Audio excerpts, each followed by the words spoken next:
बिस्मिल्लाहिर्रहमानिर्रहीम। अस्सलाम वालेकुम। आई होप कि आप सब बिल्कुल ठीक ठाक और साथ खैरियत से होंगे। प्लीज़ इट्स अ रिक्वेस्ट कि सारे लोग सबसे पहले तो अपनी अटेंडेंस मार्क कर लें।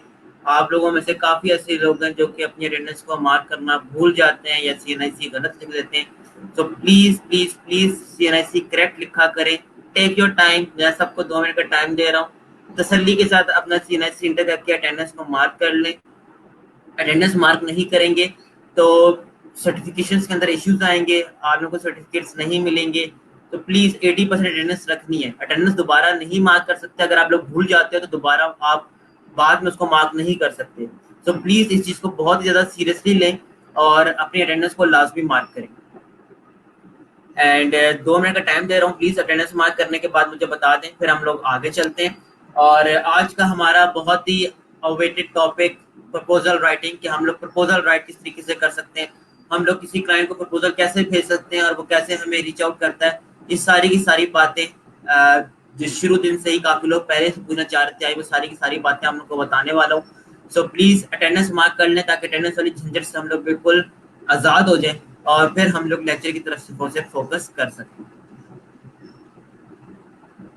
Meanwhile I am really glad कि आप लोगों ने सब ने असाइनमेंट्स बहुत अच्छे से की और मैंने आप सब लोगों के असाइनमेंट्स देखी और सिर्फ आप लोगों को एक पुश की जरूरत थी जो आप लोगों को कल मिल चुका है। और अब आप लोगों को असाइनमेंट के अंदर खुद से अंदाजा हो चुका होगा कि हम लोग अगर चीज को खुद से ही देखकर प्रॉपरली डिजाइन करें तो हमारी चीज ऑटोमेटिकली अच्छी बन जाती है। हमें सर की जरूरत नहीं है। सर हमें नहीं कहेंगे कि ये चीज ठीक कर लो या चीज ठीक कर लो। अगर हमारे ऊपर थोड़ी सी जिम्मेदारी डाली जाए या हमारे पे रिस्पॉन्सिबिलिटी डाली जाए या हमें प्रेशराइज किया जाए कि असाइनमेंट सिर्फ एक ही दफा सबमिट करवा सकते हैं, बार बार सबमिट नहीं करवा सकते, तो अब हम लोग अपनी जान नहीं छुड़वाएंगे और हम लोग बिल्कुल परफेक्टली पहली दफा ही काम कर लेंगे। ठीक है। तो असाइनमेंट आप लोगों की सबकी मैंने देखी, बहुत ही अच्छी और बहुत ही तरीके के साथ सबने काम किया हुआ था। हाउएवर 19-20 का फर्क हमेशा आ जाता है किसी भी आर्ट वर्क के अंदर। It's totally all right. But I am glad कि काफी लोगों ने, तकरीबन मोस्टली 90% लोगों ने अटेंडेंस को बहुत ही सिंसियरली, बहुत ही खुली आंखों के साथ किया है। और मुझे बड़ी खुशी हुई कि आप लोगों की असाइनमेंट्स अच्छी हुई थी। कुछ इश्यूज आए थे आप लोगों के असाइनमेंट्स के अंदर और क्यूरीज भी मुझे आ रही थी। वो क्यूरीज इस लेक्चर के एंड में इंशाल्लाह डिस्कस करेंगे। बट आई थिंक कि आप लोगों को जो कल एक पुश की जरूरत थी वो आप लोगों को मिल चुका है और आप लोगों ने असाइनमेंट्स को बड़े अच्छे तरीके से निभाया है। अच्छा, आज का जो हमारा टॉपिक है बाय रिक्वेस्ट प्रपोजल राइटिंग। कि प्रपोजल राइटिंग क्या चीज है, हम लोग किसी भी क्लाइंट को प्रपोजल क्यों लिखते हैं और प्रपोजल लिखने की वजह क्या होती है, या कोई भी क्लाइंट हमसे प्रपोजल क्यों मांगता है। सबसे पहले बात याद रखें, जितने भी आपके पास फ्रीलांसिंग वेबसाइट्स हैं, आप लोगों के पास जितनी भी फ्रीलांसिंग वेबसाइट्स हैं, इन सब फ्रीलांसिंग वेबसाइट्स के ऊपर ना क्लाइंट्स आके अपनी रिक्वायरमेंट्स को पोस्ट ऑन करते हैं और इसके बाद आप लोग उसका जवाब देते हो। उसका जवाब किसी देते हो, उसको प्रपोजल राइटिंग कहते हैं। ठीक है। क्लाइंट एक रिक्वेस्ट लेकर आता है, आप उसके अगेंस्ट एक प्रपोजल लिखते हो और आप जैसे ही काफी सारे लोग उसके अगेंस्ट प्रपोजल लिखते हैं। अब मैं एक रिक्वायरमेंट लेकर आया हूँ कि मुझे एक लोगो बनवाना है। ग्राफिक डिजाइनिंग के हवाले से बात कर रहा हूँ। मुझे एक लोगो बनवाना है। मैं अपनी रिक्वायरमेंट सारी की सारी स्पेसिफिकेशंस प्रोवाइड कर देता हूँ। मैं क्यों प्रोवाइड करता हूँ फ्रीलांसिंग प्लेटफॉर्म्स के ऊपर, ताकि जो लोग मेरा काम कर सकते हो वो मुझे रीच आउट करें, मुझसे आकर मिले और मुझे अपने बारे में कुछ बता दें। ठीक है। या अपनी सर्विसेज वो किसी के दे रहे, वो सारी की सारी बातें बता दिया। अब प्रपोजल राइटिंग के वक्त हम लोगों ने ये बात ख्याल रखना होता है कि हम लोगों ने उस प्रोजेक्ट को विन करना होता है। प्रोजेक्ट को विन करने से मुराद कि वो क्लाइंट हमें प्रोजेक्ट लाजमी दे। हमें कुछ ऐसी बातें लिखनी होती हैं कि क्लाइंट हमें वो प्रोजेक्ट जो है वो ग्रांट कर दे। ये सेम ऐसा ही है जैसे अगर हम कहीं जॉब कर रहे हैं और हमें एक छुट्टी चाहिए, तो छुट्टी के लिए जब हम एक एप्लीकेशन लिखते हैं या हम एक दरखास्त लिखें या हम एक बहाना बनाए, तो वो बहाना इतना सॉलिड होना चाहिए कि अगला बंदा उसको कभी भी ना कर सके, उसको मुस्तरद ना करे, उसको हमेशा एक्सेप्ट कर ले।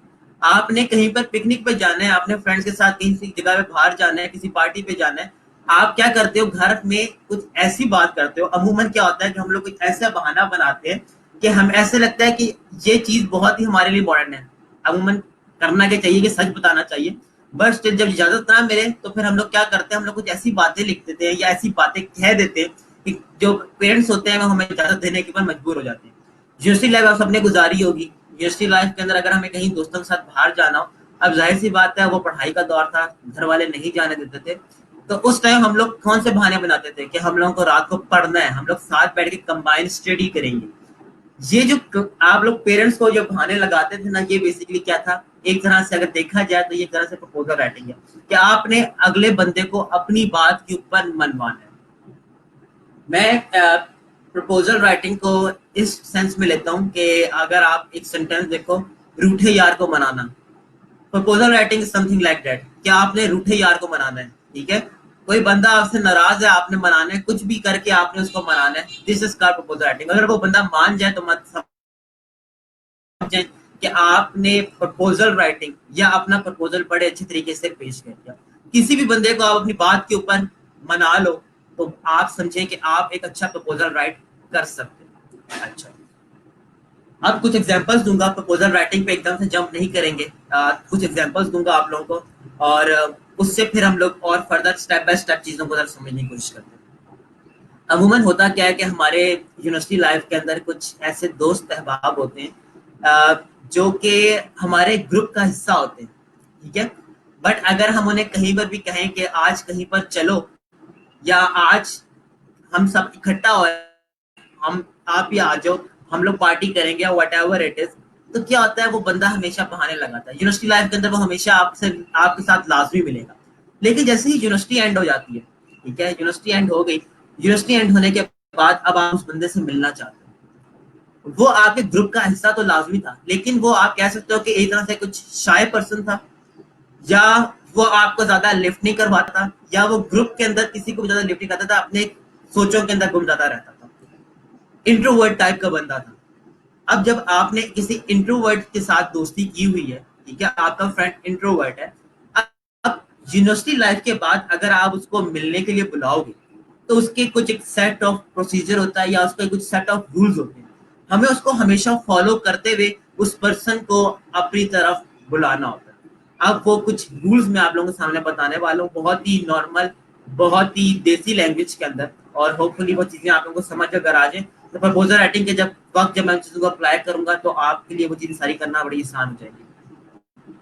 आपने अपने दोस्त को कॉल की, जब आपने अपने दोस्त को कॉल की तो आप, अगर वो इंट्रोवर्ट टाइप का बंदा है, वो ज्यादा मिलता जुलता नहीं था, अब यूनिवर्सिटी भी एंड हो चुकी है, अब अगर उसको कॉल करके सीधे सीधे ताने मारना स्टार्ट कर दोगे, या सीधी सीधी अगर हम देसी जुबान में बात करें जुगते मारना स्टार्ट कर दोगे, तो वो बंदा आपकी कॉल उसी टाइम बंद कर देगा या काट देगा, या कह देगा मैं बिजी हूं, मैं बाद में बात करता हूँ, ब्ला ब्ला करके वो आपकी कॉल काट देगा।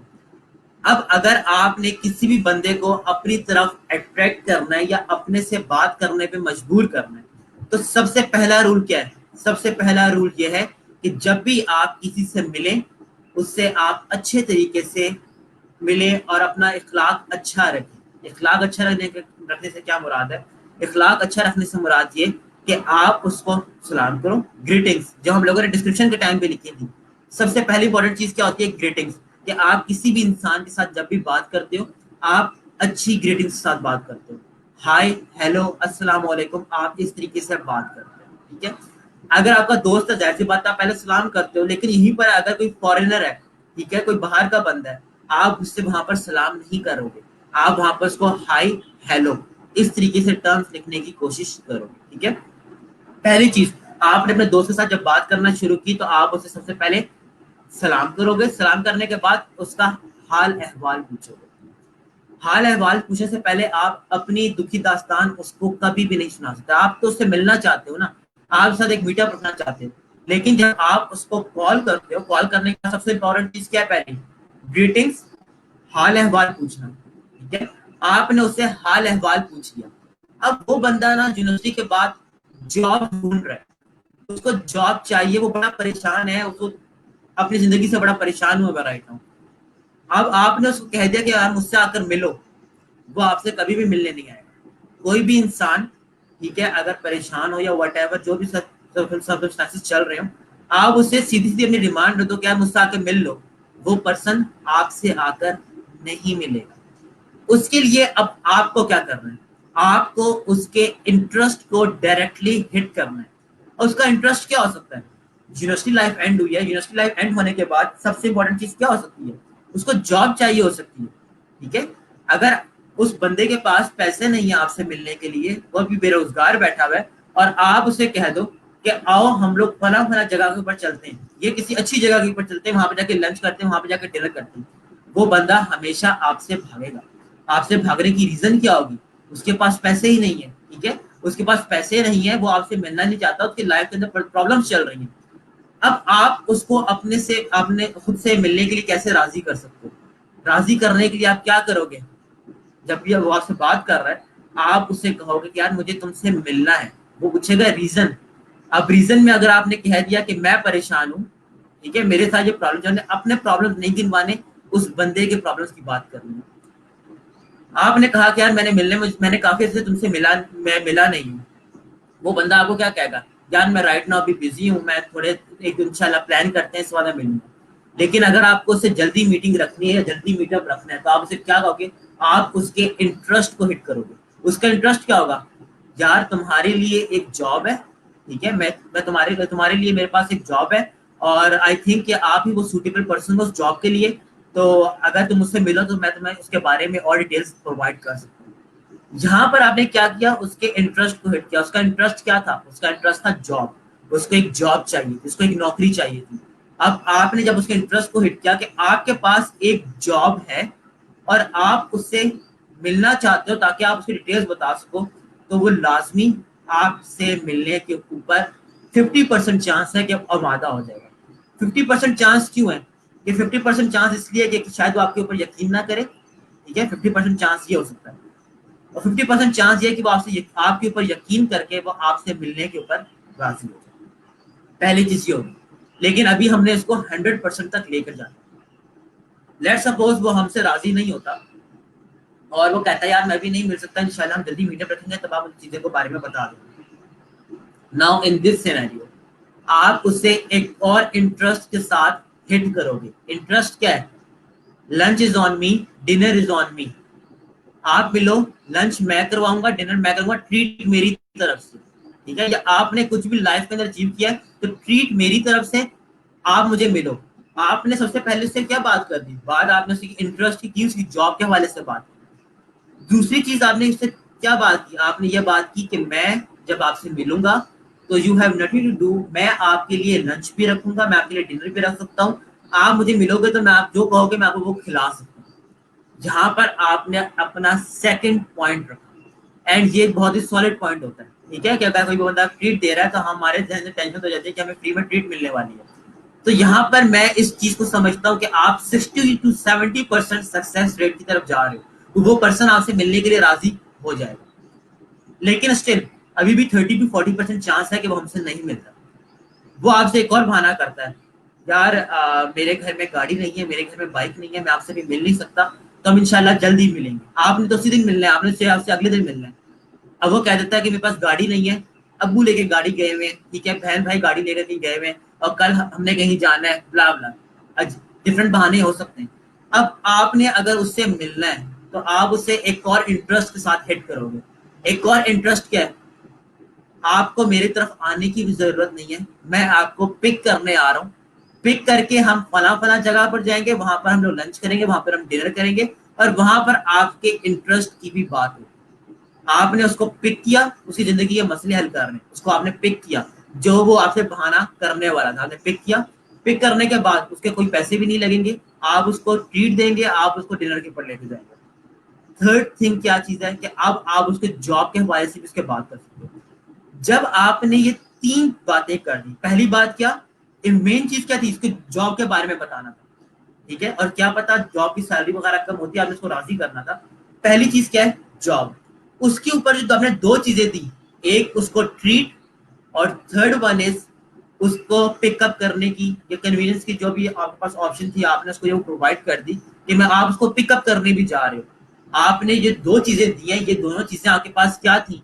ये आपके एड ऑन्स थे, आपके एक्स्ट्रास थे। मेन चीज आपका मकसद क्या था? उससे मिलना। उस मकसद के पीछे आपने तीन उसको लालचे दे दी। ठीक है, मैं इसको लालचे ही कहूंगा। पहली चीज क्या है? अब अभी आप इंशाल्लाह प्रपोजल राइटिंग के अंदर लिखोगे तो चीज आप प्रोवाइड भी करोगे, लेकिन लालचे क्या थी? जॉब। जॉब के बाद अगली चीज क्या है, उसको आपने ट्रीट देनी, ट्रीट के बाद अब आपने उससे उसको पिक भी कर।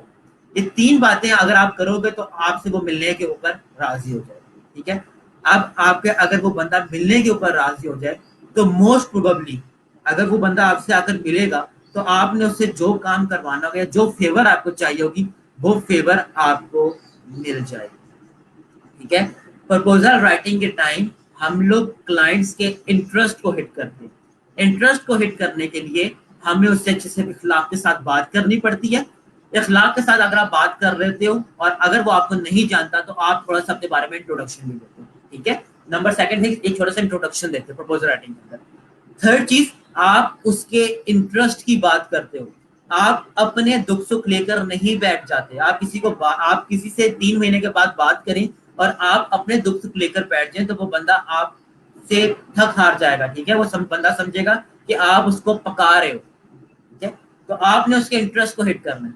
अब उसके इंटरेस्ट को हिट करते हुए आपको शायद एड ऑन्स देने पड़े, एड ऑन्स या एक्स्ट्रास देने पड़े। एक्स्ट्रास क्या है, जिस तरीके से हमने अपने दोस्त को क्या दे रहे हैं, ट्रीट दे रहे हैं, उसको पिकअप दे रहे हैं। इसी तरीके से प्रपोजल राइटिंग के टाइम हम लोग अपने पास से भी कुछ एड ऑन या कुछ एक्स्ट्रास दे रहे होते, ठीक है।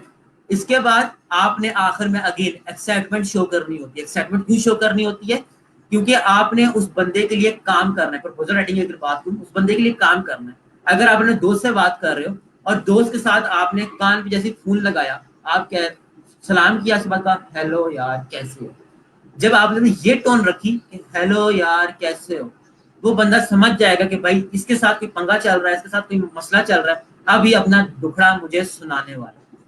लेकिन वहीं पर अगर आप एक्साइटमेंट के साथ बात करो, हाय हेलो यार कैसे हो, अगर आप यही बात इसी तरीके से करोगे तो अगला बंदे के अंदर भी इंटरेस्ट पैदा हो जाएगा कि हाँ इसके साथ सब कुछ सही चल रहा है और आपकी तरफ वो अट्रैक्ट भी होगा, ठीक है। ये थोड़ी सी मैंने मोटी मोटी बातें की, आई होप कि आपको बातें समझ आ रही हो। इन देन इंटरेस्ट शो करना है और उसके बाद टाटा अल्लाह हाफिज कह देते हैं। अब आप लोगों के सामने कुछ बायर रिक्वेस्ट ओपन करूंगा और उन्हीं बायर रिक्वेस्ट के ऊपर हम लोग ये वाली चीजें अप्लाई करना शुरू करते हैं, तो ये चीजें इंशाल्लाह आपको और ज्यादा क्लियर आउट हो जाएगी, ठीक है। होपफुली आप लोगों को मेरी स्क्रीन अब नजर आ रही होगी। अच्छा, और आप लोगों के पास ओके, ये स्क्रीन आप लोगों को नजर आ रही है। इस स्क्रीन पे देखें, यहाँ पर एक ऑप्शन है मोर की। मोर की ऑप्शन के अंदर यहाँ पर ये ऑप्शन है बाय रिक्वेस्ट की। आप सब लोग जाकर इस बाय रिक्वेस्ट की ऑप्शन के ऊपर क्लिक कर लो, ठीक है। मैं आप लोगों को टाइम दे रहा हूँ, सब लोग अपनी प्रोफाइल्स ओपन करें और इसके बाद इस मोर पे जाकर बाय रिक्वेस्ट को ओपन कर लो। जब आप लोग अपने पास इन बाय रिक्वेस्ट को ओपन करोगे, यहाँ पे लिखा हुआ रहा है बाय रिक्वेस्ट, ठीक है। इसके बाद यहाँ पे लिखा हुआ रहा है एक्टिव, यहाँ पर लिखा हुआ है सेंड ऑफर्स, यहाँ पर लिखा हुआ है 10 ऑफर्स लेफ्ट टुडे और यहाँ पर लिखा हुआ है सर्च रिक्वेस्ट। आप में से काफी सारे ऐसे लोग होंगे जो बहुत ज्यादा लकी होंगे और उन लोगों को बायर रिक्वेस्ट नजर आ रही होगी। बायर रिक्वेस्ट सिर्फ उन लोगों को नजर आती है जिन लोगों ने अपने पास गिग्स क्रिएट किए हुए होंगे। अगर किसी ने अपने पास गिग्स क्रिएट नहीं किए होंगे तो उसको बायर रिक्वेस्ट नजर नहीं आएंगे, ठीक हो क्या। दोबारा रिपीट कर दूं, आप लोगों की कंफ्यूजन ताकि दूर हो जाए। अगर आप लोगों ने गिग्स बनाई हुई होंगी तो ही आपको बाय रिक्वेस्ट शो होंगी। अगर आप लोगों ने अपने पास गिग्स नहीं बनाई होंगी तो बाय रिक्वेस्ट आप लोगों को शो नहीं होंगी, ठीक है। मैंने परसों आप लोगों को बताया था कि किस तरीके से आप लोगों को बाय रिक्वेस्ट शो होती है। अगर आपने एक कैटेगरी एंड एक सब कैटेगरी की गिग बनाई हुई है और बायर जब बाय रिक्वेस्ट पोस्ट करने लगा है तो उससे पूछा जाता है कि आपने किस कैटेगरी और किस सब कैटेगरी को हिट करना है।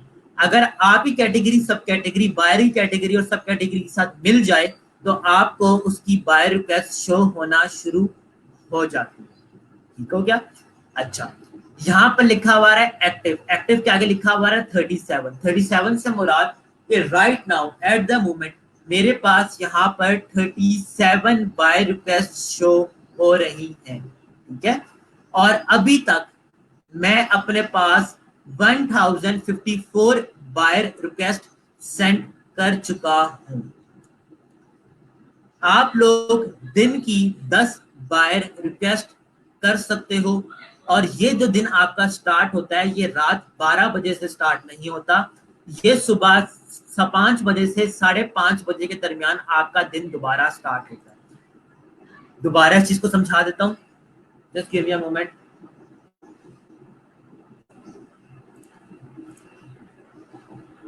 अपने पास मेरे शटर ऑन कर रहा हूँ ताकि आपको लिख के चीजें समझा सकूं।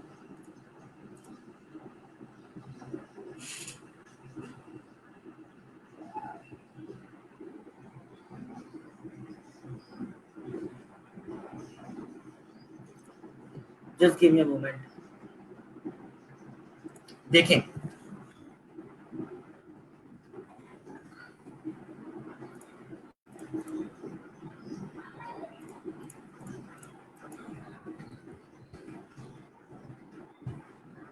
सुबह लेट्स से सुबह 5:15 बजे पाकिस्तान के टाइम के, ठीक है, पाकिस्तान के टाइम के हिसाब से बता रहा हूँ, सुबह 5:15 से लेकर 5:30 के दरमियान ये बाय रिक्वेस्ट रिफ्रेश होती है।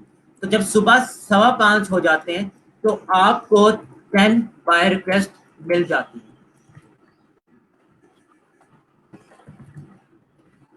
और आपके पास 24 घंटे होते हैं। आपके पास 24 घंटे होते हैं कि आप इन 10 बाय रिक्वेस्ट को अपने पास यूज कर सको। ठीक है, 10 बाय रिक्वेस्ट से मुराद कि आप लोग दिन के अंदर 10 कर सकते हो। अगर आपने अपने पास ये बाय रिक्वेस्ट रात के 2 बजे खत्म कर दी तो आपके पास 0 बाय रिक्वेस्ट बच जाती है। दोबारा आपको बाय रिक्वेस्ट कब मिलेंगी? सुबह 5:15 बजे। ठीक है, अब आपके पास जितनी ज्यादा बाय रिक्वेस्ट शो होंगी आपके पास उतना ही ज्यादा ब्राइट चांस होगा कि आप लोग अपनी मर्जी के प्रोजेक्ट्स के ऊपर बिडिंग प्रपोजल राइटिंग परफॉर्म कर सको। जब आप लोगों के पास ऑप्शन आ जाए, जब आप लोग अपनी मर्जी के प्रोजेक्ट्स को हिट करते हो तो आपको ऑर्डर मिलने के चांसेस भी क्या हो जाते हैं? ज्यादा हो जाते हैं। जितनी नंबर ऑफ गिग्स ज्यादा होंगी उतने ही आपको ऑर्डर मिलने के चांसेस ज्यादा हो जाएंगे।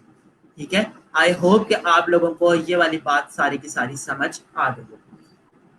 ये जो सेंट ऑफर्स मुझे यहाँ पर शो हो रही है 1054, ये बाय रिक्वेस्ट, इसका मतलब है कि अभी तक जब से मैं फाइवर के ऊपर अवेलेबल हूँ मैंने अपने पास इतनी बाय रिक्वेस्ट परफॉर्म कर ली है या परफॉर्म कर चुका हूँ। ठीक है, ये जो एक्टिव नजर आ रही है, एक्टिव से मुराद के राइट नाउ मेरे पास 37 बाय रिक्वेस्ट एक्टिव है जिसमें से मैं 10 को यूटिलाइज कर सकता हूँ एक दिन के अंदर अंदर। ठीक हो गया?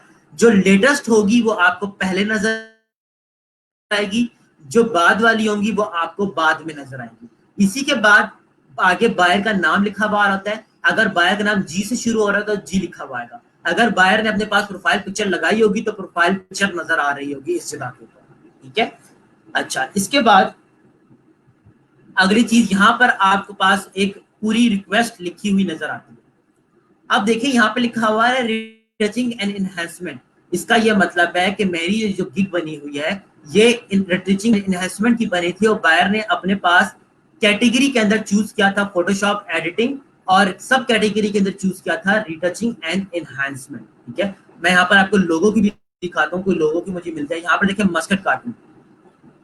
ओके, यहाँ पे मस्कट कार्टून क्यों लिखा हुआ है? आप लोगों ने जब अपने पास गिग्स बना रहे थे तो आपसे पूछा जा रहा था कैटेगरी क्या है, आपने डिफाइन किया था ग्राफिक एंड डिजाइन।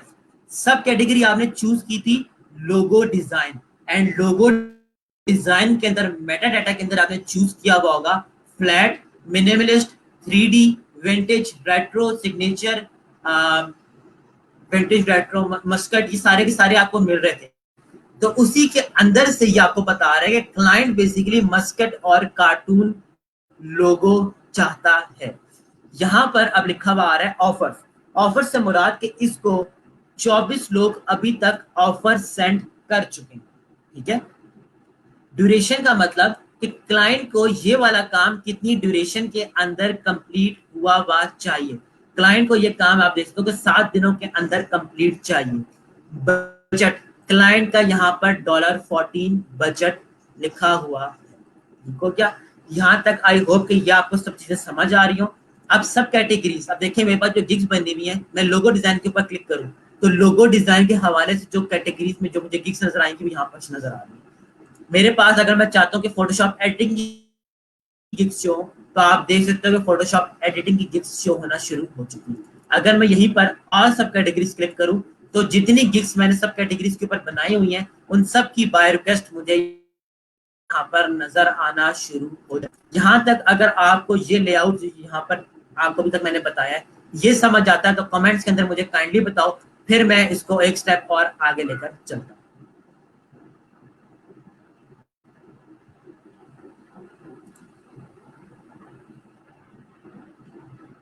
यहाँ तक अगर बात समझ आती है तो प्लीज मुझे बताएं ताकि मैं आगे चल सकूं।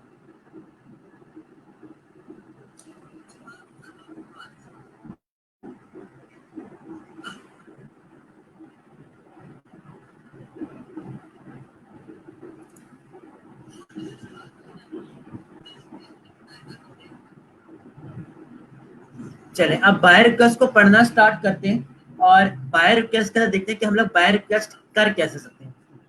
चलिए जरा देखते हैं बाय रिक्वेस्ट हमारे पास कौन कौन सी आई है।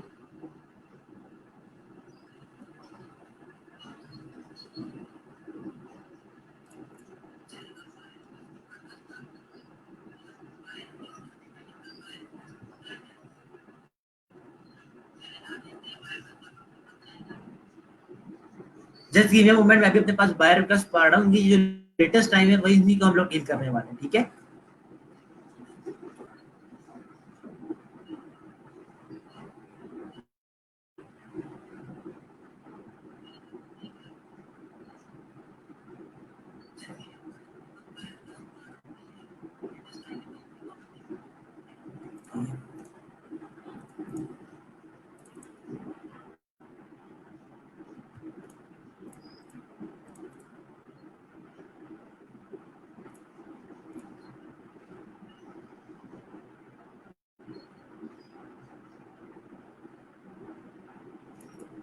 Just give me a moment.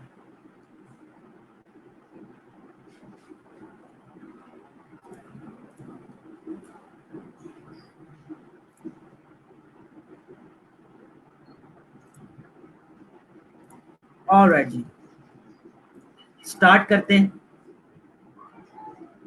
आप लोगों के सामने मैं एक बाय रिक्वेस्ट ओपन कर रहा हूँ, इस बाय रिक्वेस्ट को जरा पढ़ें। प्लीज टेक योर टाइम और इसको पढ़ें। मैं इसको जूम कर रहा हूँ। टेक योर टाइम और इस पूरी रिक्वेस्ट को आप लोग अपने एंड के ऊपर पढ़ो और पढ़ने के बाद मुझे बताओ कमेंट्स के अंदर कि आप लोग इस चीज को पढ़ चुके हो।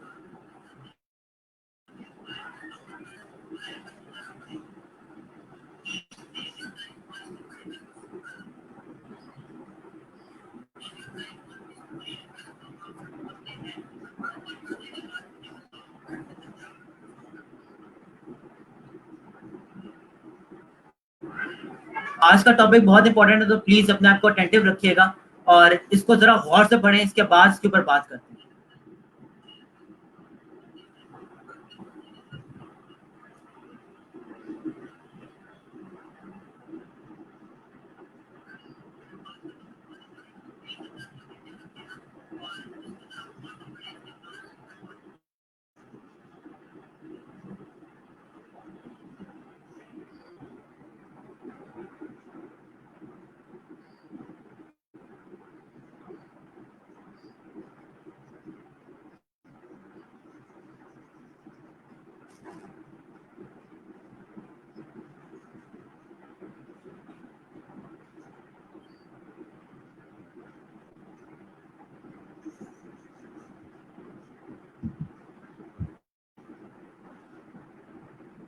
इस रिक्वेस्ट को पढ़ें और पढ़ने के बाद काइंडली कमेंट्स के अंदर बताएं फिर ताकि मैं इसको एक्सप्लेन करना शुरू करूं।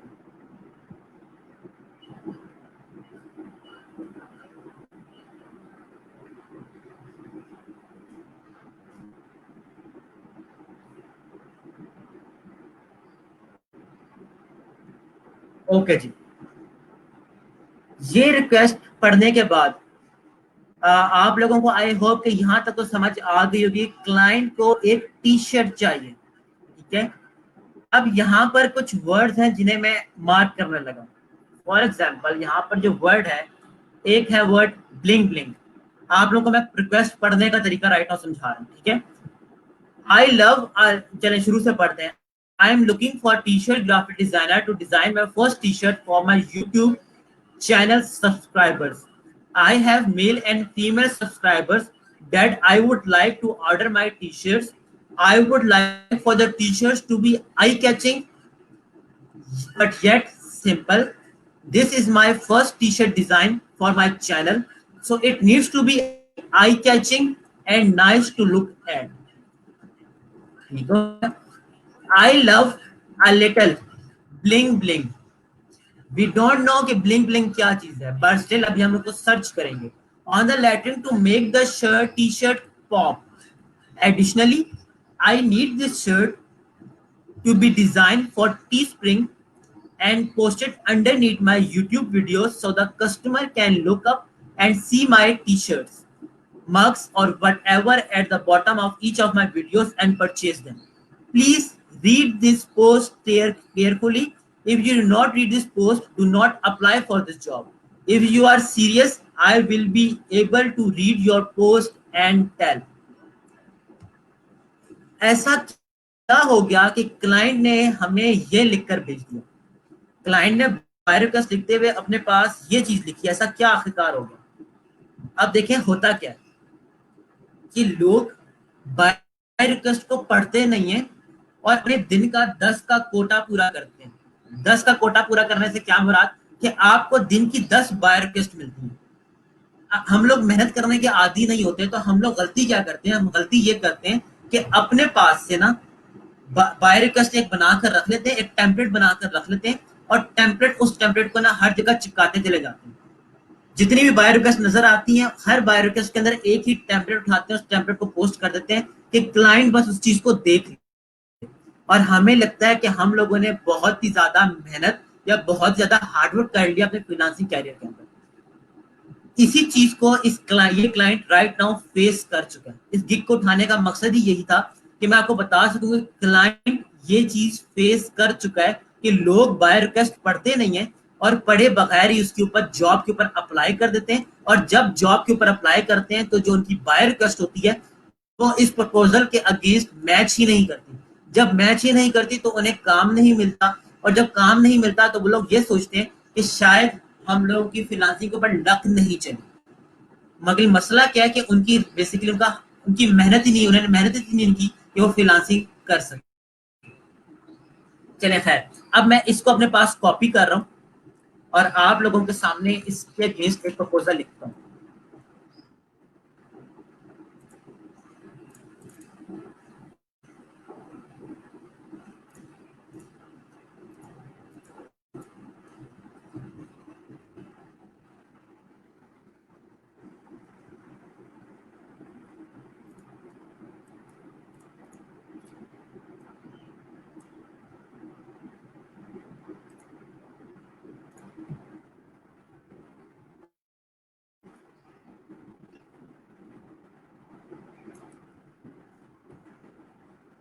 ओके, ये जो मेरे पास राइट ना आपके सामने टेक्स्ट लिखा हुआ आ रहा है, ये क्लाइंट की रिक्वेस्ट है, इसको मैं रेड कर रहा हूँ। अब इसके अगेंस्ट हम लोग प्रपोजल लिखने वाले। यहाँ पर कुछ वर्ड्स थे। वर्ड्स क्या थे? लाइक ब्लिंग ब्लिंग, मैंने एक वर्ड मार्क किया था ब्लिंग ब्लिंग, ठीक है। हमें नहीं पता ब्लिंग ब्लिंग क्या होता है, हम लोग अभी चीजों को सीख रहे हैं। पॉप, टी स्प्रिंग, ये क्या चीज है, इसको भी हम लोग इसको सीखने का तरीकेकार क्या है कि आप अपने पास गूगल एंड सिंपल वर्ड्स को लिखो। वर्ड्स को अगर आप अपने एंड के ऊपर लिखो तो आपको अंदाजा हो जाता है कि क्या रिक्वायर कर रहा है। आप सिंपल इमेजेस को ओपन कर लो।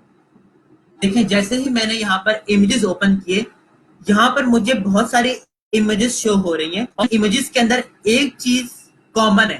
क्या कोई बता सकता है मुझे कि इन सब इमेजेस के अंदर एक चीज क्या कॉमन है? वो कौन सा ऐसा एट्रीब्यूट है जो कि क्लाइंट अपने डिजाइन के ऊपर चाह रहा है और जिसको है ब्लिंक ब्लिंक। क्या कोई मुझे कमेंट्स के अंदर बता सकता है वो कौन सा एट्रीब्यूट है जो कि क्लाइंट राइट नाउ डिमांड कर रहा है ब्लिंक ब्लिंक का वर्ड कहकर? एनीवन, कोई तुक्के लगा दे कमेंट्स के अंदर जरा।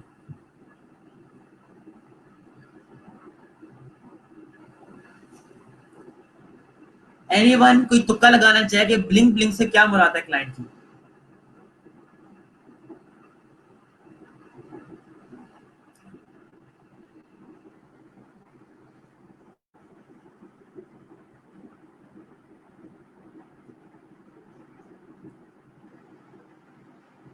ग्रेट।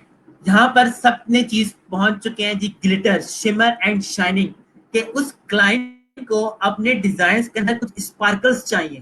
ठीक है, कुछ अपने डिजाइन के अंदर उसको कुछ शाइनिंग चाहिए, कुछ शिमर्स चाहिए। ठीक है, नेल्स के ऊपर क्या लगा रहा है? देखिए नेल्स यहाँ पर नहीं है, नेल्स के ऊपर क्या चीज है? बेसिकली नेल पेंट हुआ हुआ है और उसके अंदर क्या है? ग्लिटर है। उसके अंदर एक इफेक्ट लगा हुआ है। इफेक्ट क्या है? शाइनिंग का इफेक्ट है, स्पार्कलिंग का इफेक्ट है। तो हमें क्लाइंट की रिक्वेस्ट से क्या अंदाजा करना है कि ब्लिंक ब्लिंक उसका क्या मतलब था? हमें इस चीज का मतलब पता चल चुका है। सो मैं इस चीज को अपने पास कर रहा हूँ ग्रीन, कि मुझे इस चीज का मतलब समझ आ गया। ठीक है, अब यहाँ पर एक वर्ड है टी शर्ट पॉप। पॉप करने से क्या मुराद है? एक टर्म होती है पॉप आउट। ठीक है, give me a moment.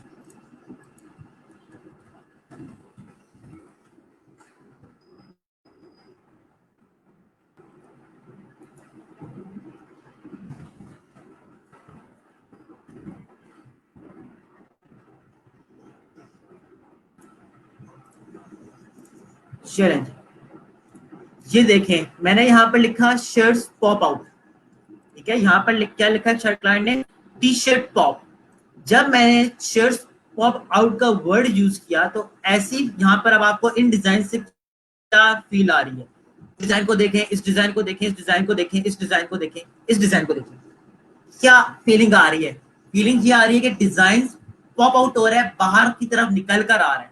Client एक ऐसा डिजाइन चाहता है जो कि ऐसा लगे कि शर्ट से बाहर निकलते हुए आ रहा है या शर्ट के ऊपर बहुत ज्यादा विजिबल हो। अमूमन क्लाइंट्स पॉप आउट की टर्म यूज करते हैं।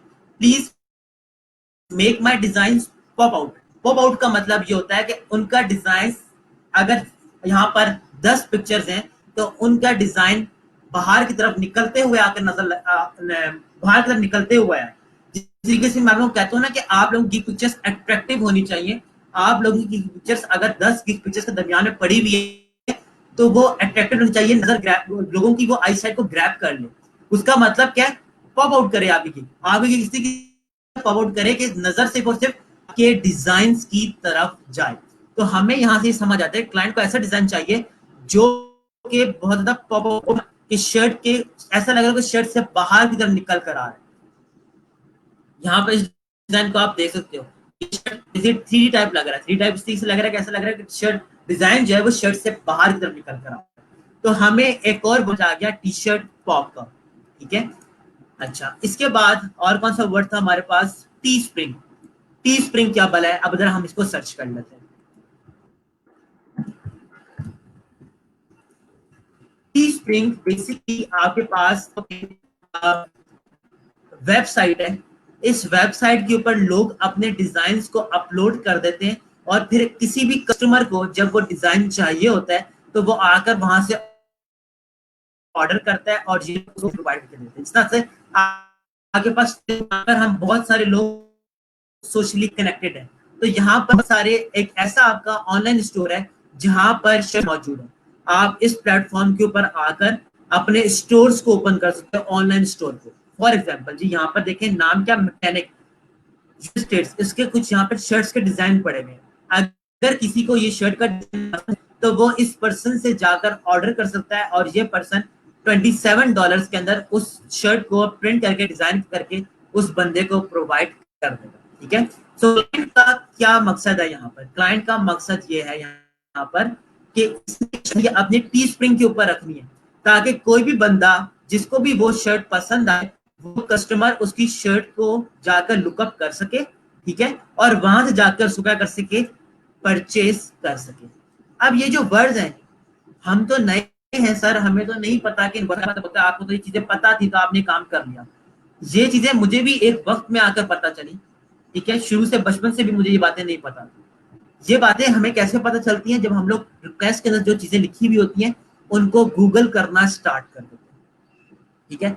अब इन शॉर्ट क्लाइंट को एक ऐसा डिजाइन चाहिए जो कि वो अपने यूट्यूब चैनल की डिस्क्रिप्शन के अंदर लिंक दे सके क्लाइंट्स को, जो भी उसके सब्सक्राइबर्स हैं मेल एंड फीमेल, वो इस डिजाइन के ऊपर उस वीडियो को देखते हुए जब डिस्क्रिप्शन में जाएं तो वहां से जाकर उसकी शर्ट्स को परचेज कर सकें थ्रू प्रीस्टिंग, और वहां से परचेजिंग हो सके क्लाइंट के पास एक तरह से बिजनेस करना।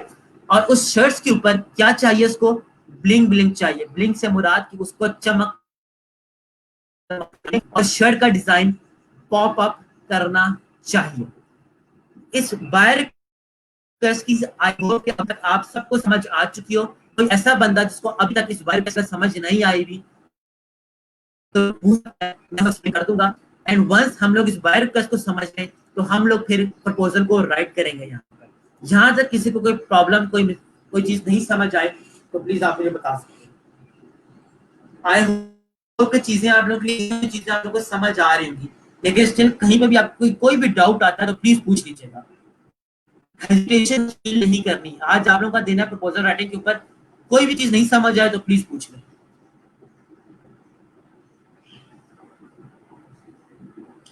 I am waiting for your comment. Please अगर समझ आ गया बता दें, कोई चीज कंफ्यूजन क्रिएट कर रही है तो प्लीज अभी बता दें ताकि मैं चीज को दोबारा से बता दूं।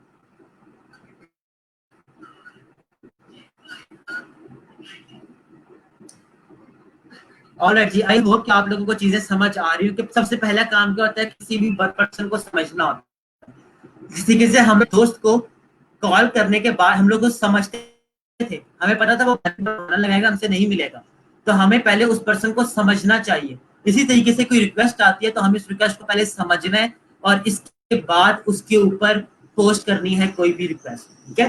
तो यहाँ तक जी हमारा पहला फेज कंप्लीट हो चुका है, ठीक है। चलें अब यहाँ पर हम लोग बायर रिक्वेस्ट लिखना स्टार्ट करते हैं, और यहाँ पर भी जो भी स्टेप मैं लिख रहा हूँ उसके आप लोगों को अलग अलग एग्जाम्पल्स, डेली लाइफ एग्जाम्पल्स निकाल निकाल कर देता चला जाऊंगा।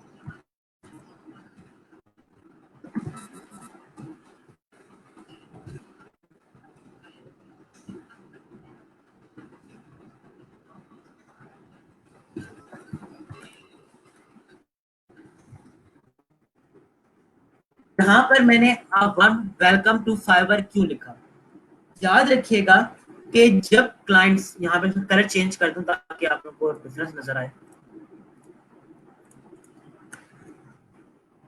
याद रखिएगा कि जब भी क्लाइंट नया होता है ना तो हमें बाय रिक्वेस्ट का सहारा लेता है। जो क्लाइंट्स आपके पास फाइवर के ऊपर पुराने हो जाते हैं, देखें फॉर एग्जांपल मेरे से एक क्लाइंट ने एक लोगो बनवाया था, उसका मैंने लोगो बहुत अच्छा बनाकर दिया, उसको वो लोगो पसंद भी आ गया। अब अगर क्लाइंट को कोई भी और फर्दर चीज चाहिए होगी ना, लेट्स से फॉर एग्जांपल उसको टी शर्ट चाहिए, तो वो मुझे हमेशा रीच आउट करेगा, मुझसे कहेगा क्या आप टी शर्ट बना लेते हो। क्यों वो मुझसे पूछेगा, क्योंकि उसका लोगो मैंने उससे बना कर दिया। सो 80% ऑफ द बायर्स जो आपको बायर रिक्वेस्ट के ऊपर मिलेंगे उनमें से 80% नए होंगे। तो इसलिए मैं यहाँ पर लिख रहा हूँ, ये जो मैं आपको बातें बता रहा हूँ ना, ये मेरी अपनी एज्यूम की हुई है, एज्यूम कह लो या एक्सपीरियंस की हुई है कि जो लोग यहाँ पर फाइवर के ऊपर आते हैं और बायर रिक्वेस्ट लिखते हैं अमूमन नए लोग होते हैं।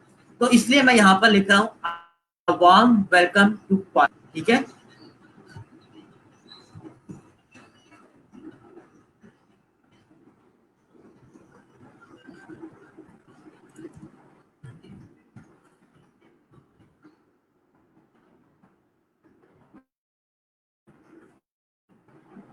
वेलकम टू फाइवर या hope you are having a good day.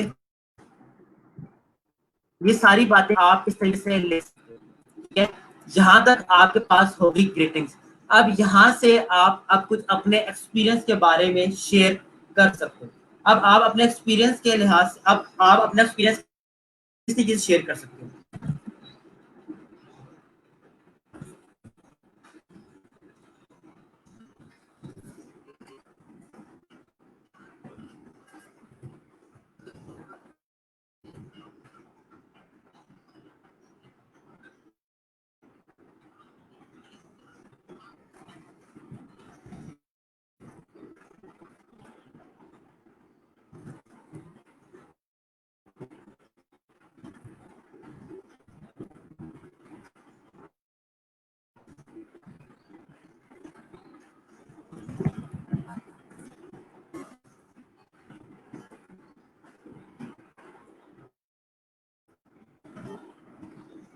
जहां तक प्लीज अगर कहीं पे स्पेलिंग मिस्टेक हो जाए या कहीं पे ग्रामेटिकल मिस्टेक हो जाए उसको राइट नाउ थोड़ी देर के लिए नेग्लेक्ट कीजिएगा। अब आपने अपने बारे में सिंपल एक या दो लाइन अंदर अंदर बताना है। इसकी मिसाल आप ऐसे ही ले लो कि आपके घर में आपका कोई भी प्रोडक्ट खराब हो जाए, प्रोडक्ट खराब हो जाए, और इसकी मैं बॉयज के हिसाब से बात करता हूँ कि हमारे घर की फ्रिज खराब हो चुका है। अगर वो फ्रिज खराब हुआ है और मुझे सुबह ऑफिस भी जाना है और ऑफिस जाने से पहले पहले वो फ्रिज मैंने उस शॉप वाले को देना है, उस शॉप वाले को मैं पहले कभी नहीं जानता, मुझे पहले मेरा फ्रिज खराब है और सीधा मैंने वो फ्रिज ठीक करवाना है। अगर मैं उसके पास फ्रिज को लेकर जाऊं और वहां पर लेकर जाने के बाद मुझे पता चले कि भाई उस बंदे का एक्सपीरियंस 3 साल से इस मार्केट के अंदर बैठा हुआ है, तो मेरा उसके ऊपर ट्रस्ट बढ़ जाए। वो बंदा भी आपको बता दे कि भाई मैं 3 साल से इस मार्केट के अंदर बैठा हूँ और 3 साल से मैं यहाँ पर फ्रिज का काम कर रहा हूँ, मैं फ्रिज को ठीक कर लेता हूँ, तो आपका ट्रस्ट इसके ऊपर बैठ जाता है। ठीक है, इसी तरीके से आपने दोस्त से पूछते हो कि यार मेरा फ्रिज खराब है, कहाँ से ठीक करवाऊं, और आपका दोस्त कहता है कि मेरा एक यहाँ पर एक मार्केट है, उस मार्केट के अंदर जो रिपेयर मैन है, ठीक है, या जो मैकेनिक है, वो मैकेनिक फ्रिज को 10 साल से हो 10 साल की वहां पर शॉप है, 10 साल से उसको ठीक कर रहा है, तो आपका ट्रस्ट उसके ऊपर ऑटोमेटिकली बढ़ जाता है। ठीक है, अब आप जब उसके पास फ्रिज लेकर जाओ और आप उसको फ्रिज दिखाओ कि फ्रिज के अंदर प्रॉब्लम आ रही है, और वो आपकी बात सुनने की बजाय अपने बारे में बहुत ज्यादा तारीफें खुद ही स्टार्ट कर दे करना शुरू, तो जाहिर सी बात है आप उससे हो जाओगे। तो इसीलिए जो अपनी तारीफ, जो अपना एक्सपीरियंस आपने शेयर करना है ना, वो सिर्फ 1 से 2 लाइन तक शेयर करना है। इससे ज्यादा आप लोगों ने अपने बारे में कोई और जानकारी नहीं देनी होती। ठीक है, ये जो मैं भी आपको प्रपोजल राइटिंग बता रहा हूँ, ये हर प्रपोजल के लिए अलग हुआ, इसलिए आपको कॉन्सेप्ट दे रहा हूँ, आप लोग वर्ड्स को भी यहाँ से बाद में चूज कर सकते हैं।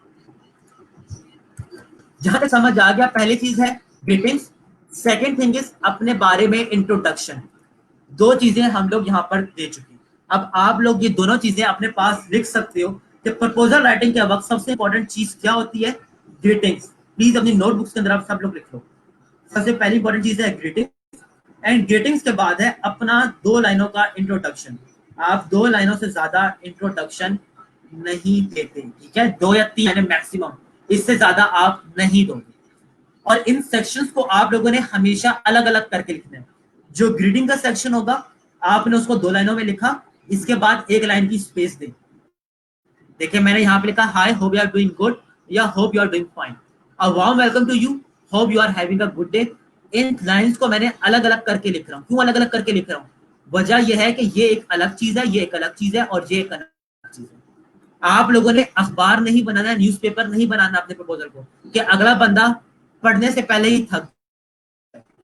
अपने प्रपोजल को आपने इस तरीके से फॉर्मेट करके लिखना है कि अगला बंदा अगले बंदे के लिए आसानी रहे।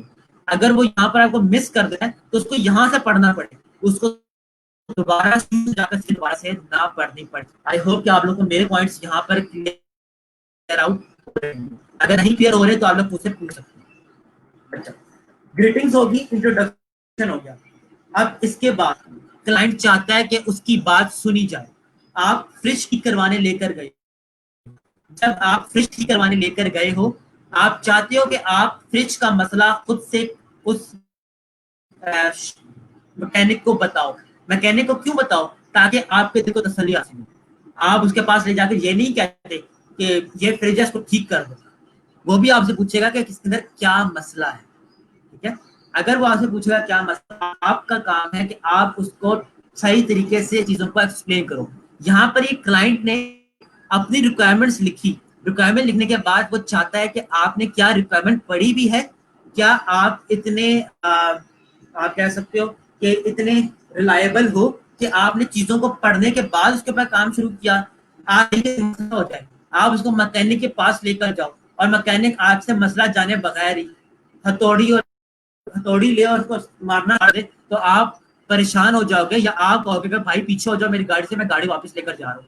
क्यों लेकर जा रहा हूँ? क्योंकि उसने आपकी रिक्वायरमेंट्स सुनी या आपने उसको अपनी रिक्वायरमेंट्स बताई नहीं। वही जब आपकी बातों को गौर से सुनेगा ना, तो आप उसको गाड़ी देते हुए अपनी कीमती गाड़ी में सुकून फील करोगे, रिलैक्स फील करोगे। अब इसके लिए क्या तरीकेकार करना है? अब तरीकेकार ये करना है कि हम लोग इसी की रिक्वायरमेंट को अपने लफ्जों में डिफाइन करते हैं। अब डिफाइन कैसे करते हैं, ये देखो।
यहाँ पर अब आपने क्या काम किया, आपने उसी की रिक्वायरमेंट को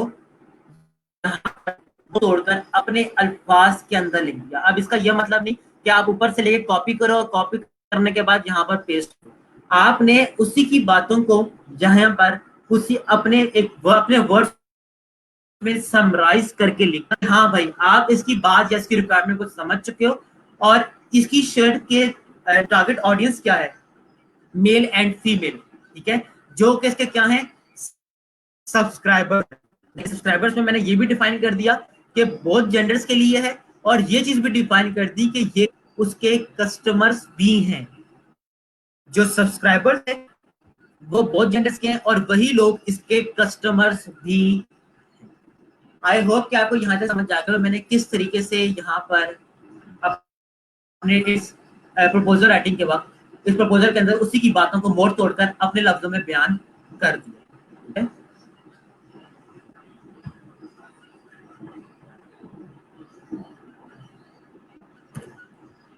इसके बाद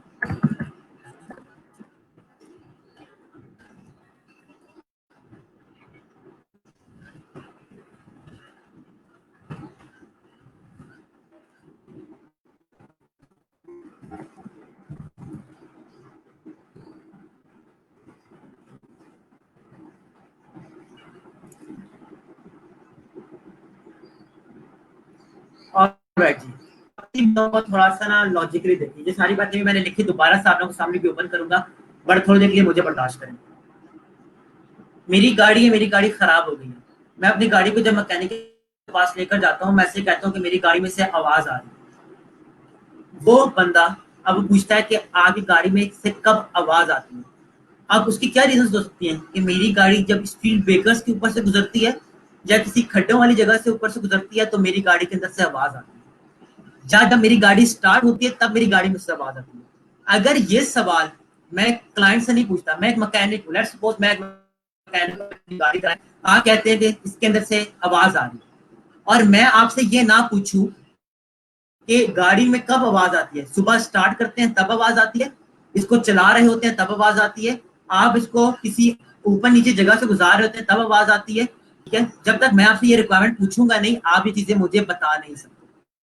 ये चीजें बीइंग अ प्रोफेशनल मुझे पूछनी है आपसे, ठीक है। और यहीं पर अगर आपने मुझे आते साथ ही बता दिया सारी की सारी बातें कि भाई मैं सुबह गाड़ी को स्टार्ट करता हूँ, मेरी गाड़ी में से आवाज आती है, ठीक है, और उसके बाद जब गाड़ी थोड़ी देर के बाद मॉडिफिकेशन पे आ जाती है, तो मेरी गाड़ी के अंदर से आवाज नहीं आती। जब मैंने ये रिक्वायरमेंट अपनी मैकेनिक को बता दी, और मैकेनिक इस बात मुझसे ये पूछता है कि अच्छा इसके अलावा तो कोई और मसला नहीं है, सिर्फ उसका ये कहना ना कि इसके अलावा तो कोई और मसला नहीं कर रही, ये मेरे दिल में एक बहुत बड़ी सेटिस्फेक्शन डाल दी है कि अगला बंदा मेरी चीज की केयर ऐसे ही कर रहा है जैसे ये उसकी अपनी चीज है, या उस चीज के बारे में वाकई कंसर्न है। आप अपनी किसी चीज को लेकर जाओ ठीक करवाने के लिए, और अगला बंदा किसी और चीज को ठीक करने में लगा और आपकी बात ना सुने, तो अपनी चीज या अपने पैसे उस बंदे को कभी भी देना गवारा नहीं करोगे, या उसको कभी भी पसंद नहीं करोगे। तो इसलिए क्लाइंट की रिक्वायरमेंट को समझना, उसको वापस रिपीट करना बहुत ही ज्यादा इंपॉर्टेंट होता है। आई होप कि आप लोगों को मेरी ये बातें, जो छोटी छोटी बातें समझ आ रही हैं। इसी एग्जाम्पल को चेंज कर लेते हैं। आप बाल कटवाने जा रहे हैं, चलिए आप फीमेल्स के ऊपर आ जाते हैं जी, फीमेल्स हेयर कटिंग करवाने जा रही हैं, ठीक है। अब ये तो वन टाइम नहीं जाती है कटिंग करवाने, अब इन्होंने कोई डिजाइन स्टाइल देख लिया है इंटरनेट के ऊपर हेयर कटिंग का, और वो जाके जी हेयर कटिंग करवाती है।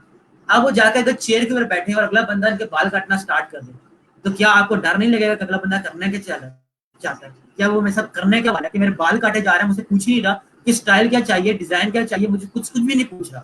तो यहाँ पर आप लोग अगर अगले बंदे को बताओगे, जो भी आपका हेयर स्टाइलिस्ट, जब आपको बताते हो कि मुझे इस तरीके से बाल काटने, मैं चाहता हूँ कि उसकी लेंथ भी कम ना हो, मैं चाहती हूँ कि उसकी जी लेंथ शॉर्ट भी ना हो और वो लंबे भी लग रहे हो, ये सारी जब मैं उसके साथ हेयर स्टाइल साथ कर लूंगा या कर लूंगी, तो मेरे दिल में सेटिस्फेक्शन आ जाएगी और मैं उसके ऊपर ट्रस्ट कर सकूंगा या उसके ऊपर ट्रस्ट कर सकूंगी, ठीक है।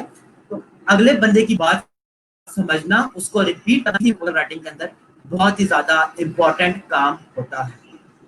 अच्छा, अब आप लोग थर्ड स्टेप अपने पास लिख लो। पहला स्टेप क्या था? Greetings. Number second step is आपके पास इंट्रोडक्शन, आप लोगों ने अपना इंट्रोडक्शन देना है। थर्ड स्टेप क्या है? To repeat the requirements. अगर आप रिक्वायरमेंट्स को रिपीट कर देते हो तो क्लाइंट आपकी बात के ऊपर यकीन कर लेता है या आपके ऊपर ट्रस्ट करना शुरू हो जाता है। एंड दिस इज समथिंग जो कि हमें लाजमी चाहिए होती है, हमें किसी भी प्रोजेक्ट को विन करना हो तो। आई होप कि जहां तक आपको ये वाली बातें समझ आ गई हो कि आपने रिक्वायरमेंट्स को रिपीट करना है। जहां तक अगर तीन चीजें आपको समझ आ गई, ग्रीटिंग्स, इंट्रोडक्शन और टू रिपीट रिक्वायरमेंट्स, अगर तीन चीजें समझ आ गई हैं तो मुझे कमेंट्स के अंदर बताएं। अगर कोई मसला चल रहा है, कोई चीज नहीं समझ आएगी तो आप मुझे रोक सकते हो, मैं उस चीजों को दोबारा एक्सप्लेन करता हूँ। इसके बाद हम लोग फोर्थ स्टेप के ऊपर चलेंगे। तब तक प्लीज अगर किसी को कोई भी डाउट है, कोई चीज नहीं समझ आई तो प्लीज पूछ लें।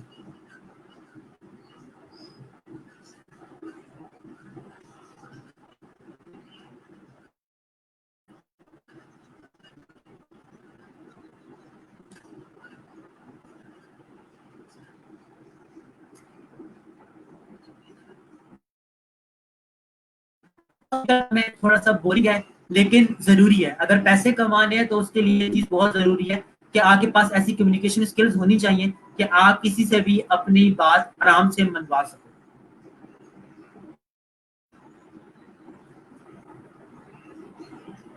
अच्छा, इसके बाद मैंने यहाँ पर लिखा है if there is requirements please feel free to ask for it.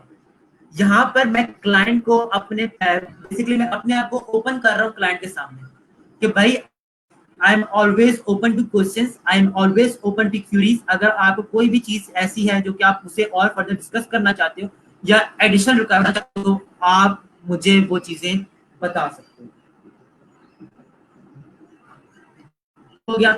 अच्छा, जहां तक आपने ये सारी की सारी बातें लिखी, अब यहाँ पर अगर हमेशा याद रखिएगा कभी प्रपोजल राइटिंग करते हुए, अगर कोई चीज आपको बॉदर कर रही है, कोई चीज मिसिंग आपको फील हो रही है कि क्लाइंट ने लोगो तो बनवाना है, क्लाइंट ने लिख दिया कि मुझे लोगो चाहिए लेकिन कंपनी का नाम नहीं लिखा, जिस नाम का उसको लोगो चाहिए वो नहीं लिखा, तो आपकी कोशिश ये होनी चाहिए, तो आप रिक्वायरमेंट्स के अंदर उस चीज को लिखो कि भाई प्लीज मुझे अपनी कंपनी का नाम बता दें ताकि मैं उसके लिहाज से लोगो बनाऊं। इससे फायदा क्या होता है?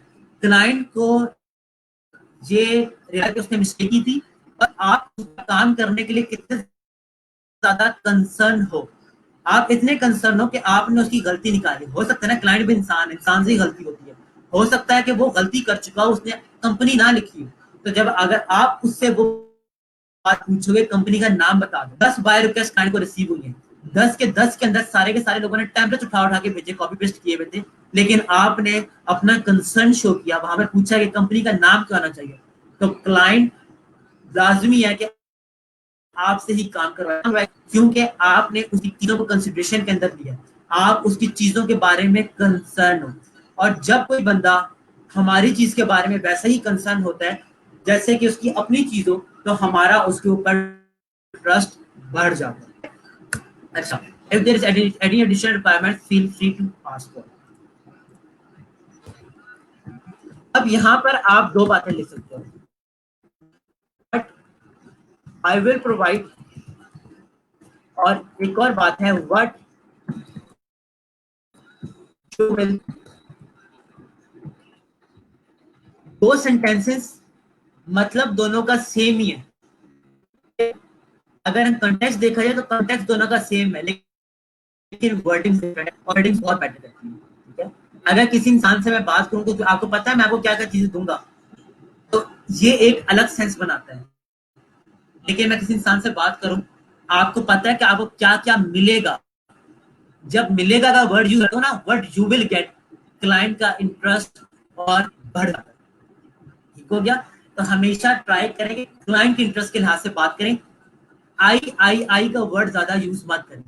What I will provide, client का what you will get, what client will get. Client को इस चीज के बारे में, ये छोटी छोटी बातें बता रही हूँ, कम्युनिकेशन स्किल्स का बहुत बड़ा हिस्सा है। ठीक है, जहां पर व्हाट यू विल गेट लिखा और इसके बाद अब यहां पर आप क्या बता सकते हो।